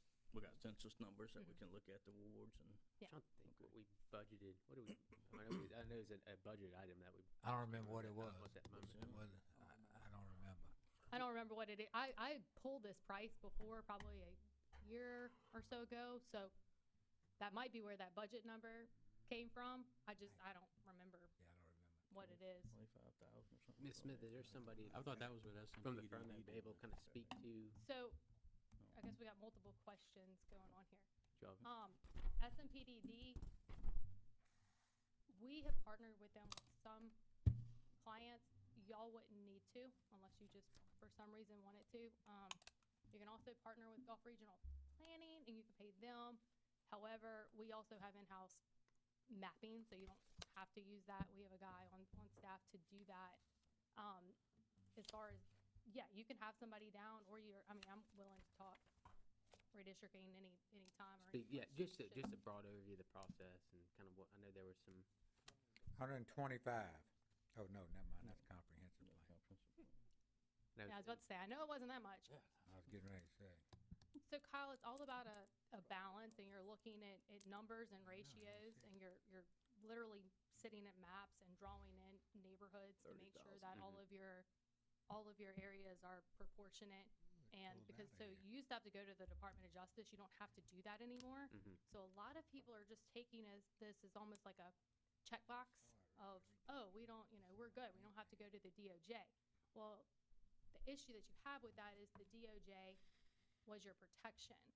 And Bay St. Louis, I know, I haven't looked at the numbers in about a year, but we do have to be very conscious of Ward 3 because it is right now, I believe it was our majority district, and that is, you're gonna have to try to maintain that if you can.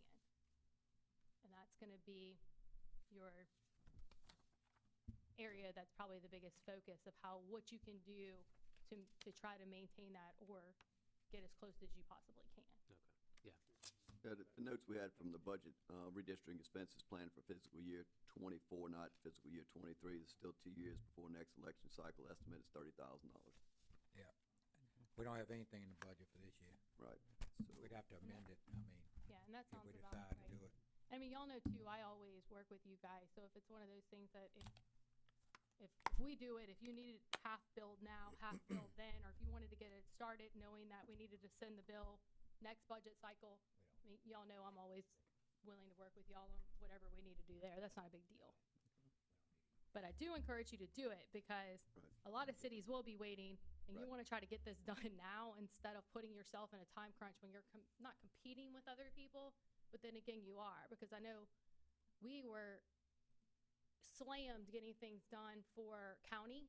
Well, that's all finalized, so now there really is kind of a lull. Like we were slammed, we did Wavelands, And so now we have this drag where you have about a year from now, all the cities that haven't done it are gonna be calling, saying, oh gosh, we forgot about our redistricting, let's jump on that. Are we one of the few that haven't done it yet? Or there's many in Minnesota? No, there's- Okay. no, no. But what we got to watch I though know that- is. yeah. is- The is counties what have all Heather done is it. saying, you know, we have a lot of entities coming up in 25 for Right. election. Yeah. So it's Yeah, a gonna lot be more log than jam like then. Waveland's year, a lot more than what the county has this year and all, so that's the part we need to watch. We might wanna get started a little early. So that's what that first year was, counties and then kind of your charter cities that have off elections for sure, you know, for one reason or the other. But now you're about to be thrown into the pot of all the hundreds of cities in the state that are gonna be doing the same thing that most likely probably have not done it. I mean, am I gonna sit here and tell you every city has not done it? No, because that's, or hasn't already done it, that would be a lie. But, we're not behind the 8 ball, if that's what you're asking. No, and I knew we had time. I did, and obviously we do need to get on it though, but. So can we get a proposal from Mississippi State Stennis Institute as well as Butler Well, we can Snow? go out for RFQ and let everybody have an equal playing field and have a list of Yeah, things. I think we owe it, you know, give everybody a fair shot. Right. Well, I was just gonna say you could balance those two, right? And if- Yeah, but to just have somebody request, send out a Service, right. proposal without advertising. Right. Yeah. Either way, you'd have to have two. Well, it's a service. I don't know. do we? Not No, for it's a service. professional service, you don't have to. But I know, right, that's what I'm saying, how do you balance? How do you make sure you're getting the right proposal from the right people, right? And if that's an RFQ, then so be it, but. I think they're all good organizations.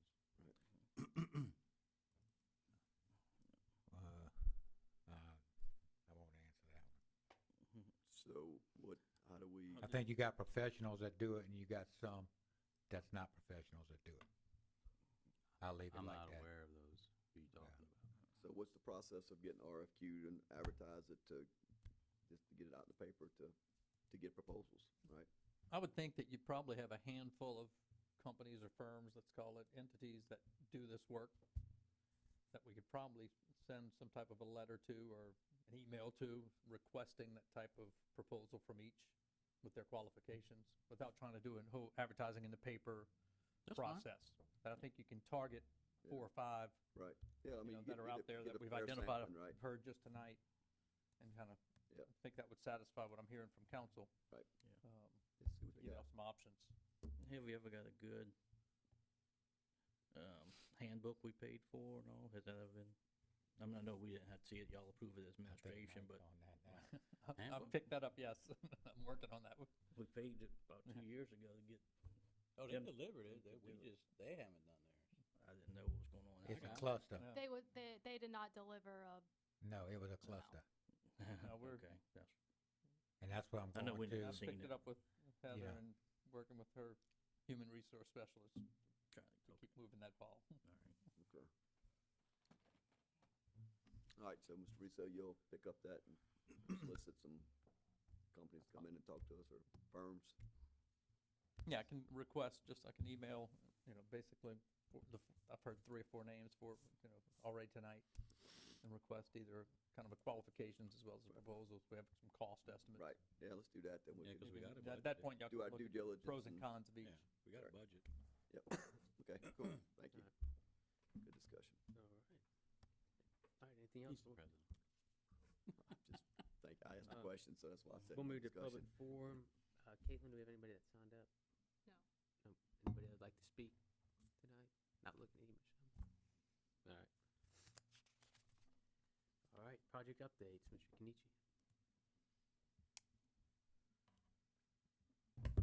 Okay, good evening. We did submit our report. There's one item that we did not include. We were still working on some approvals from DMR and the whole titling process. So it's not particularly identified in our report, but what we'd like to talk to y'all tonight about is the Bayou La Croix boat launch. The work on the original contract is completed. It's been open for a couple of months now. The restrooms have been, they're not open yet, but they're completed. Everything's functioning. 2 things that we've noticed with the use that we've seen on the site is we'd like to do some slope paving at the ramp. So if you've been out there, the ramp itself is about 40 feet wide. And then it slopes back up to the gravel because the ramp slopes down into the water to launch the boats. So there's some erosion, some of the rocks are washing off of that slope. through there. About a 6 or 7 foot area that we want to do some concrete paving. That'll solidify and stabilize that slope. Still allow the boats to be able to turn down and maneuver on top of that. And then it would tie into the piers that are there with some concrete steps. So we've got some additional work there we'd like to do. And then the other thing that we've noticed, particularly with a lot of the low tides that we're getting this time of year, some of the smaller boats having a hard time accessing and ingress and egress from their boats, loading and unloading. So we'd like to also add a low-level pier, about a 4-foot wide lower pier, to the south side of the boat launch, so that the smaller boats would have an easier area, easier location that they could load and unload once they launch the boat. Is that gonna be underwater throughout the summer? Well, we're gonna set it to about the high tide level. It'll be about 2 feet below the existing deck. So it'll be, there could be some higher tides, during the summer that would inundate it. But for the most part, we've been able to monitor where that high tide mark is, and that's pretty much where we want to try to set this elevation of the new deck. We do have Tidelands funds that we can reallocate from another project to cover these costs. It's about $40,000 is what we're estimating for the paving and then the additional pier. So what we want to talk to you tonight about reallocating those Tidelands funds from the Auburn Avenue Boardwalk project to the Bayou LaCroix Boat Launch project, and that would cover the cost of the additional work. Would that take anything away from the Almond project? It won't, because we don't have enough money for the Almond project right now anyway. The original Tidelands project that we got awarded was about $350,000, I think, for the Almond, around 300 to 350. That total project cost for the boardwalk is about just under $2 million. You're talking about tying in the boardwalk Right. all the way across from Almond down to. That's right, all the way down. Because the Almond access is complete. The access is complete. That was paid for by a private funding source, right? Now, and maybe you don't know, but why is the portion on the beach, the last part of the ramp, not lit up at night? Is that because of wildlife concerns, disturbances, or is it just something they left? Because it seems to be a safety hazard as far as I can tell. Yeah, there's lights all the way down to the end. Everything So, except and I'll for be the honest, I very haven't last looked at one it that goes to the at sand. night, so we'll check that and be sure that there might be a circuit out or something. Okay, yeah, it was We'll just check that on one that. little last stretch that goes to the sand itself that was out. Are the Okay. lights there? They're just not working, or they just don't have? I didn't see any lights installed there, but I could have missed. Okay, but we'll check that. But to answer your question, there's not enough funding right now for all we're doing right now on the Almond Avenue Boardwalk, or we're really a downtown boardwalk. We're working on the permit and the design phase of that and trying to secure additional funds from either Tidelands, Gomesa, or Gulf Coast Restoration. So we need a motion to reappropriate those funds? I think so, just to Yeah, I have think it on the record. I think you're gonna need really 2 motions. One would be to request a reallocation of Tidelands from one grant to the other for the amount. Why don't we, And then a second one about approving the work. don't we have some sales tax diversion money that we could use instead of hitting those Tidelands funds? That wouldn't be quite as complex. What funds? Don't you have some sales tax diversion money that we've been getting? We can't use it for this. How come? That's for, Infrastructure, huh? yeah, but this isn't, their infrastructure is, no, not road and bridge. Gary, are you talking about Mississippi infrastructure tax, utility? the use tax? The, The sales. Yeah, use tax. the sales tax. Mississippi. Internet sales. The internet sales? Yeah. Yeah, they call it diversion. Yeah, I don't think that would be used for this type No. of project. I don't think that would be allowed. That's for your roads and, that type infrastructure. I don't think this is considered infrastructure. It's aimed at more water, sewage, Yeah. streets. That's targeted, drainage. Yeah. Okay. There's rules on that one. And we're looking at about 40,000, what it would About take. 40,000.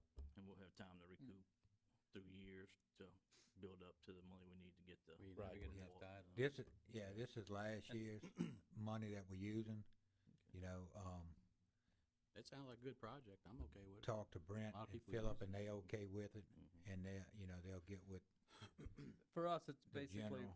we send a one-page form to DMR for reallocation. It's a simple process. They pretty do want our local representation, so Brent and Philip, to approve, which I think there's been some communication with Jason already on that.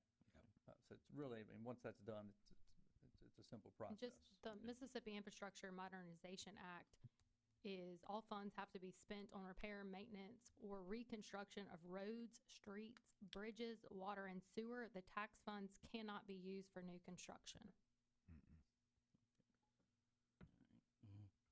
Thank you. So we just need to try to reallocate that 40,000. Correct. I would say there should be probably two motions. One is to approve the project as described, and then second would be the motion to transfer or make a request for reallocation of Tidelands grants. Okay. I think you can make that on one All in one. motion. Yeah, absolutely. Okay. I'll make that however you said it. You make that motion, huh? Yeah. You have Make that, Caitlin? Oh, Gene made it? Okay. I'll second. All right. So we have the motion stated, right? We got it? No, I would go ahead and clarify. The motion, Jason, is there a set amount or not to exceed? 40,000, I think. I'd say 40,000 is what our estimate is, 40,000. So the motion is to reallocate Tylen's funds Not to exceed 40. not to exceed $40,000 and to approve the The change additional orders work. or the additions that I guess will, yeah. At the Bayou LaCroix boat. and that's from Almond Avenue Boardwalk to the Bailey Boat Launch. It'd be the downtown ADA boardwalk. It's Downtown exactly how it's. ADA Yeah. Boardwalk.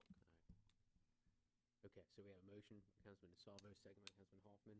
Any discussion before we vote the motion? Gene asked about the tide. We talked about putting, was it fiberglass with the? Oh, yeah, so it'd be, the decking would be like a fiberglass grating, so it doesn't, With the it's, holes, so it it's won't be okay. wood. yeah, it won't be Float wood, up so it or- won't be, it's susceptible to, I mean, the treated wood for the decking is not treated like the substructure. And it's not as slick as the wood, so if it does go underwater, it doesn't grow the mold and slime and stuff like that. It won't be slick. That's it. Aye. Aye. Aye. Aye. Aye. Motion carries 6-0. Thank y'all. Okay, thank you. Thanks. I don't have anything else to really talk about unless y'all had any questions with anything in our report or any other update. Can you let me know where we are with the item C under general with the box culverts, Webster, Good, McDonald Lane, and Dunbar Avenue? Yes, I will. The One only, Good Street was identified as Hurricane Zeta damage. I'm not so sure it's really gonna qualify for Zeta damage. I know I think Ronnie's been out there to look at that one as well, and I'll go through all these with him. So Webster, we've looked at upsizing that culvert. The one on Dunbar is a little more complicated because it's, I mean, there's a lot of road repairs that we'd have to take place. You gotta repair to upsize that box culvert, you gotta tear out the bulkhead, and so it's gonna be a pretty expensive project. But we're waiting on and hoping to get funding through NRCS, which we've received the funding notification, we just don't have the money obligated yet for the main drain improvement. I'm really hoping that we can use that to cover the Dunbar improvement, because it's gonna be such an expensive project. So that box culvert is failed? I mean, have we went inside of it and looked and say, hey, there's a big hole in it, or what's our assumption, or what is our facts that we found on that? Well, one thing, I think it needs to be upsized, so we need to increase the capacity, either add a culvert next to it or,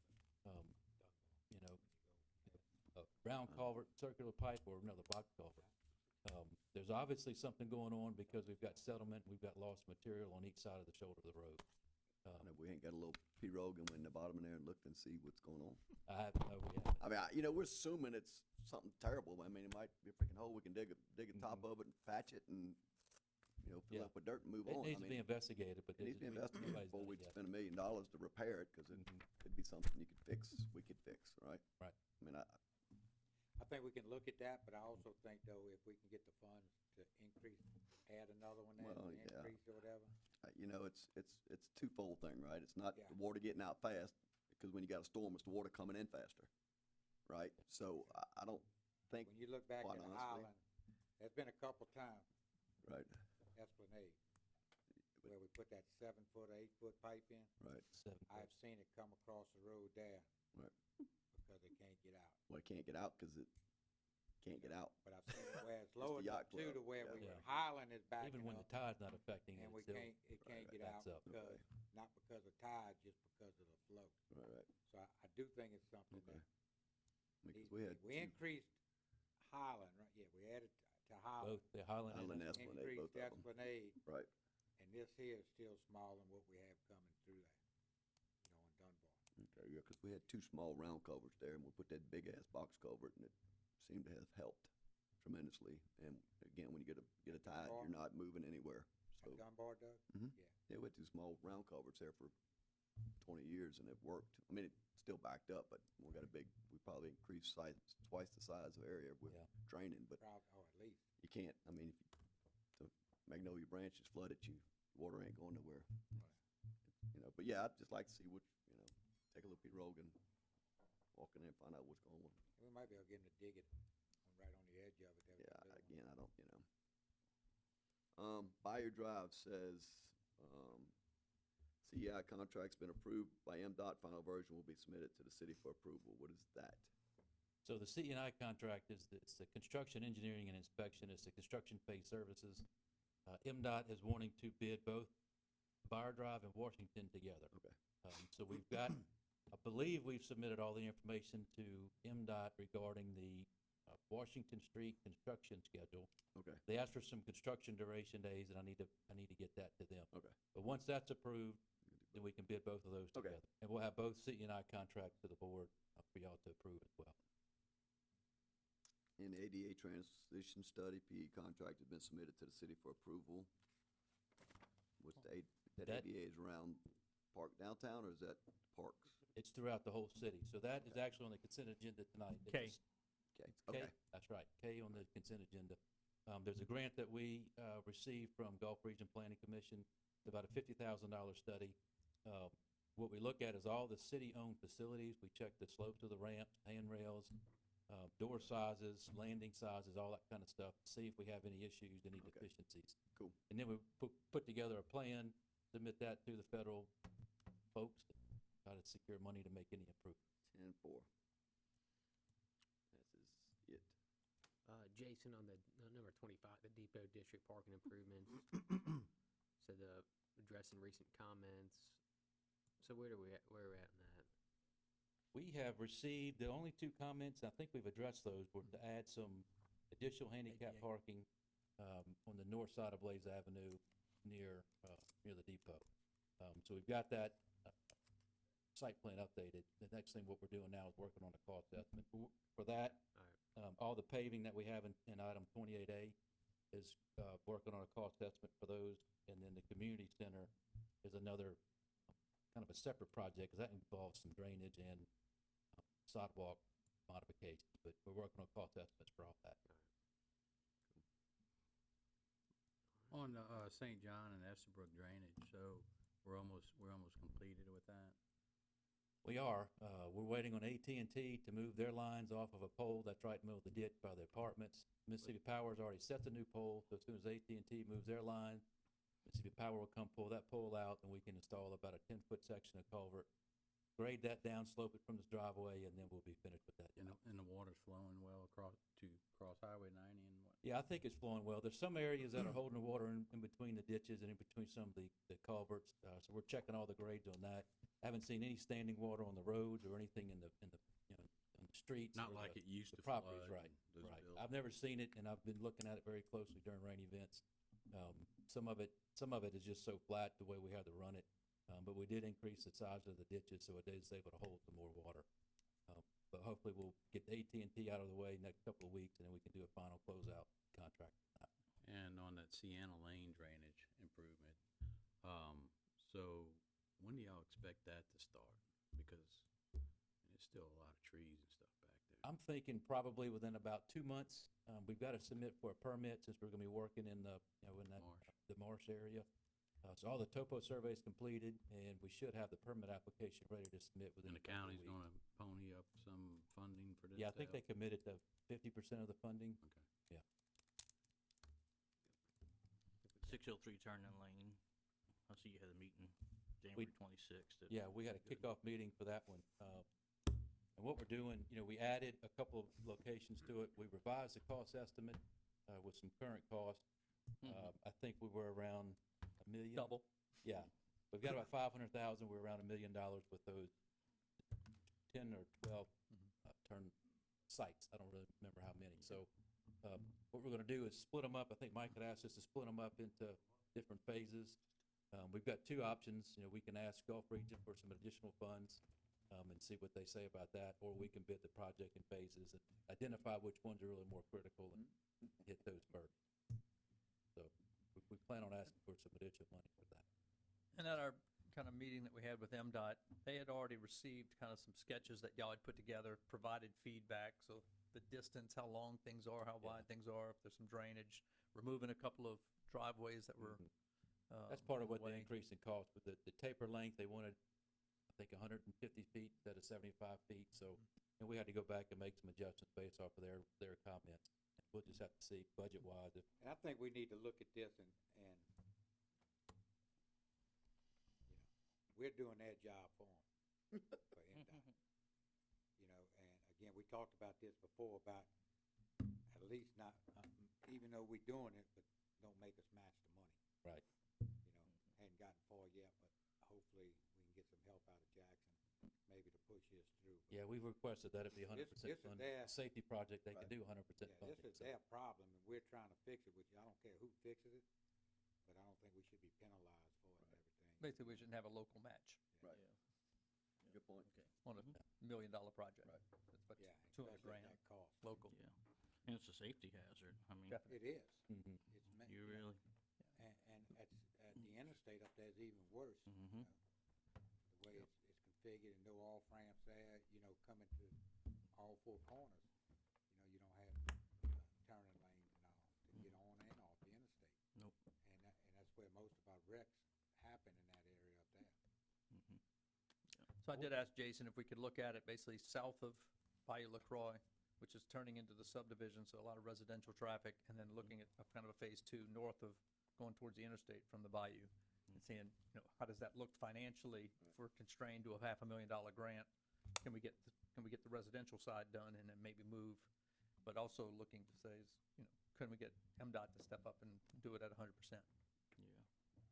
Especially the four corners, they might really help And out that, there. you're talking about exit 13, Yeah, the interstate exit. Mhm. Yeah. And that was one of the recommendations that came from MDOT on this, if you're eastbound I-10 and you're exiting 603, they wanted that, I want to call it the turning lane, but the merging lane, really to go all the way to the gas station, It the needs first to. gas station, Mhm. to give a better, Right. more, I Yeah. guess, more access. There's not enough room to accelerate, get into the flow of traffic. I will say this, I would say be prepared, there are some driveways that are to vacant properties that they are gonna make us abandon, near some of these intersections, so, it's one of the drawbacks of using MDOT funds is now we have to bring everything into compliance with their new intersection guidelines and their access management plan, so, we really don't have much control over that. If they tell us we gotta tear a driveway out, then Properties won't be accessed? if it's an abandoned, and if it's inside that, like the one on Central, the first one that they brought up was at Central, and they've got two driveways going into that gas station. There's one that's very close to the Central intersection, there's another one further south from there. The old. So that first driveway, they've already said we gotta abandon that one, because it doesn't really even go to anything right now. There was one or two other just dirt driveways that they identified, but that was the only one that really jumped out to me, because it's been there for so long. Really just kind of, it's warning everybody, Mhm. we're gonna have to do it. Yeah. I'll just let y'all know, I mean, one thing I've been working with Jason on is to get an update on a list of projects, because we have like 33, 35, something like that. And really trying to put a guesstimate on cost for each of these projects to get y'all, and then what are we looking at in the, you know, in the next 12 months? What can we be expecting for bidding and construction? So kind of a cash flow, I think Gary and I talked about it a little bit last meeting, of trying to really focus out from looking, how are we gonna be funding all these? Because they're, again, reimbursements kind of a thing. Yeah. So once I have that, I know there's I don't know, maybe 5 or 6 that didn't have dollar amounts on it, so we're trying to, if I put a guesstimate, Yeah. you know, even if we're somewhere in a neighborhood of even 100,000, 200,000 off or whatever, it might be more, but at least having some kind of guesstimate of our cost. You know, we're probably in the $35 million range on projects with everything, so just having an idea of where we are, especially cash flowing the next 12 months on projects. I'll get that to y'all once I have them. Yeah, I give you see. All right, anything else Officer, Mr. Kenichi? I'm good. All right, thank you, sir. Thank you. All right, Mr. Russo, City Clerk's report. First one is a motion to approve the resolution of the mayor and the city council of the city of Bay St. Louis, Mississippi, authorizing and approving the form and execution of an equipment lease purchase agreement between the city and the First, a National Banking Association, and related matters. This is formalizing what we did at last meeting. Motion. I have a motion by Councilman Seal, Second. second by Councilman Knobloch. With the motion? Aye. Aye. Aye. Aye. Aye. Aye. Motion carries 6-0. We have 3 different dockets. As I explained in an email to the council, I'll go ahead and just for the record, on Thursday, we were trying to push the purchase orders through on Encode, kind of got jammed up. So our staff has been working daily with Tyler, even over the weekend, trying to get that cleaned up. So we have kind of done things in steps. And that's why some of the reports were late putting on yesterday, just trying to get them on. The first motion is to approve the docket 23-005 dated February 7th, 2023, in the amount of $2.946031.78. I have a question, Mr. Russo.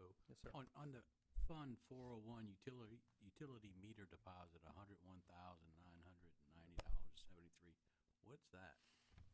So under the meter, one of the recommendations from the audit is after, if I'm going to say this in layman's terms, when an account is closed, we have to refund meter deposits.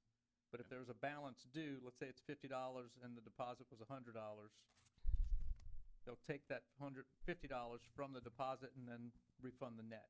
But it's been staying in the deposit account. So this is putting it back to netting it out to put it back into operations where it belongs. So, every couple of months, every year, it's basically trued up and balanced. So these are unbudgeted. That's funds. unbudgeted, but recommended to true it up to reconcile the deposit account So where's these 101,990 going? to the utility operations account. Operations account. That was a good letter you sent out, explanation of all these transfers. I appreciate that. Just a bunch of them. Yeah, it's a bunch, because I was like, man, I'll never remember all this. And I saw it, and I got the letter, I'm like, cool, because it actually just explained what you was talking about. And I just saw the letter a little while earlier today, but it was, I mean, it really explained, because it. He sent it out even though he Obviously, was when at you a see the volleyball docket tournament. amount, it's eye-catching. And so when I got the call Thursday from Katie explaining what was going on with Encode, and she told me the docket amount, I said, excuse me, how much? Yeah. And then she said, well, you got to understand, 2.3 is this. And I was like, oh, all right, give that to me. I said, that's going to be a question from the council. So and that's what I said, give it to me. Let's Good go ahead breakout. and, And you said and then you we would start attached doing it that. just for the public as well to have that detail. Good. But it's like 2.3, we're just moving between funds because of grant reimbursements and loans between accounts, that type of I thing. think you said you was gonna do that moving forward for any transfers like that for us, or? My goal is that we actually, through just a consent agenda item, anytime we're doing a loan or transfer between funds, not just in the docket, but as an agenda item for you guys, and documentation that can be searched, again, through our agenda program, that y'all would approve and see that transfer. Right. As an agenda item, not just the docket. Right. So that's where I'm trying to head. Okay. Good. I think it's just kind of cleaner. Appreciate that. 'Cause, Yeah, did you get a report? Yep. yeah. All right, we have a motion. Motion. Motion by Councilman Seal, Second. second by Councilman DeSalvo. Vote the motion. Aye. Aye. Aye. Aye. Aye. Motion carries 6-0.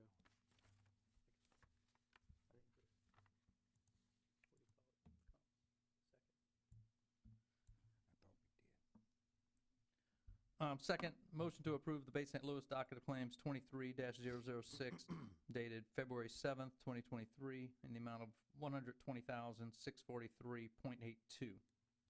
Motion. Motion Councilman Seal, Second. second by Councilman DeSalvo. Vote the motion. Aye. Aye. Aye. Aye. Aye. Aye. Motion carries 6-0. The final is motion to approve Bay St. Louis docket of claims 23-007 dated February 7th, 2023, in the amount of $72,000. Motion. Motion by Councilman Seal, Second. second by Councilman DeSalvo. Vote the motion. Aye. Aye. Aye. Aye. Aye. Aye. Motion carries 6-0. And next item up is the consent agenda. council, any questions on some of these items, any of these items, rather? Good with all of them. Yeah. Motion. All right.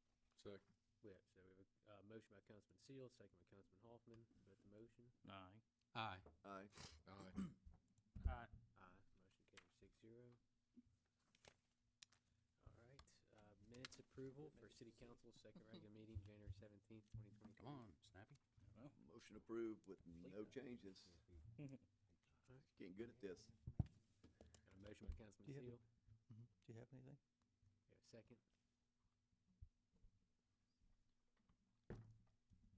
Second. Second. All right. Second, I'll give it to you, Councilman Hoffman. Councilman Hoffman seconds. Vote the motion. Aye. Aye. Aye. Aye. Aye. Motion carries 6-0. Ms. Smith, anything not on the agenda tonight? No, we're good. Need anything on his?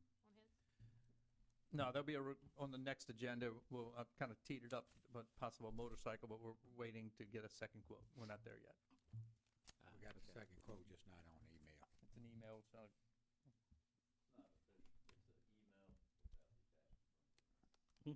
Now, what you can do if you wanted to explain it and get a not to exceed amount, because it was my understanding that these people are graciously holding this. So if Is that you true? wanted to, yeah, so we could lose it. So, I mean, if you want to present what you have, it's a quote, it's not a bid. I mean, heck, if somebody comes up and offers us a better deal than what we have on the table, heck, yeah. So if You y'all wanna want to do explain? that and ask for a not to exceed amount, that could save you some time. I think that would be a good idea if we could do that. You got the information? Before we can purchase, I just gotta have 2 documents. Yeah. Yeah, go up, explain. You sent the email on this also, though, I think, didn't you? Yeah. Yeah. Okay, yeah. Hey, good evening, council. What we're trying to do is we're trying to replenish our motorcycles. Currently And have real 2. quick, Toby, in the light of the bid thing, you could give just estimates of the quotes in the ballpark, and you don't have to give who's who, and then you don't have to worry about it. Okay. The high estimate on what we came in for the high quote was $21,383.30. It's for a 2020 Street Glide that's out of Ohio. Would have to be shipped, would bring the quote price up. We have one locally in Biloxi, a 2020 Street Glide with only 2,000 miles, essentially new, fully equipped with emergency lights, and it is $16,124. What is the price of lights to equip the other one? Here locally, they were averaging $7,900 to wire them, put the lights on average. That was with up in New Orleans and also here at Gulf Coast, Harley Davidson. So we're saving, the city's saving a considerable amount. If we were to buy and put in for a new Harley Davidson electric glide, they're gonna come out to be $28,000 new. This is essentially a new bike, only 2,000 miles. It's just a 2020 model. So we need a motion? So what I would ask, if y'all are okay with the purchase, I would just ask for a motion to not exceed 17,000, because that's gonna be your worst case scenario. And then that'll authorize the mayor to, authorize the mayor to do whatever he needs to. Basically, you're just giving the mayor purchasing power for up to $17,000. Sure. Motion to authorize the mayor to spend up to $17,000 on a new, or 2020 Street Harley Davidson Street Glide. Electric glide. Electric Glide. Never mind, I take my motion back. You're partial to the street glide. Ugly. Electric Glide. Second. A motion by Councilman Seal, second by Councilman Hoffman. Vote the motion. Aye. Aye. Aye. Aye. Now, you know Doug's gonna wanna Motion ride. carries 6-0. Right. And then what, With the lights. Risa, my recommendation would be when we get all this together, just throw it on the consent agenda, just so Spread. y'all know Come and back up. you'll know everything's Do that. done. That work? Sounds Okay, good. thank you for understanding, council. All right. Thank you, Mr. Riso, Mayor. So your goal is to get the one from, the one that's already outfitted with the 2,000 miles? Correct, it's here It's got locally. warranty on it? They don't come with warranties, but it's fully equipped, and again, it's essentially a new Brand motorcycle. new with 2,000 miles on it, yeah. I'm looking for one now. Find me a deal like that. I still want one of those $100 forestry trucks. All right. Next item, motion to adjourn. Motion. Motion by Second. Councilman Salvo, second by Councilman Hoffman. Vote the motion. Aye. Aye. Aye. Aye.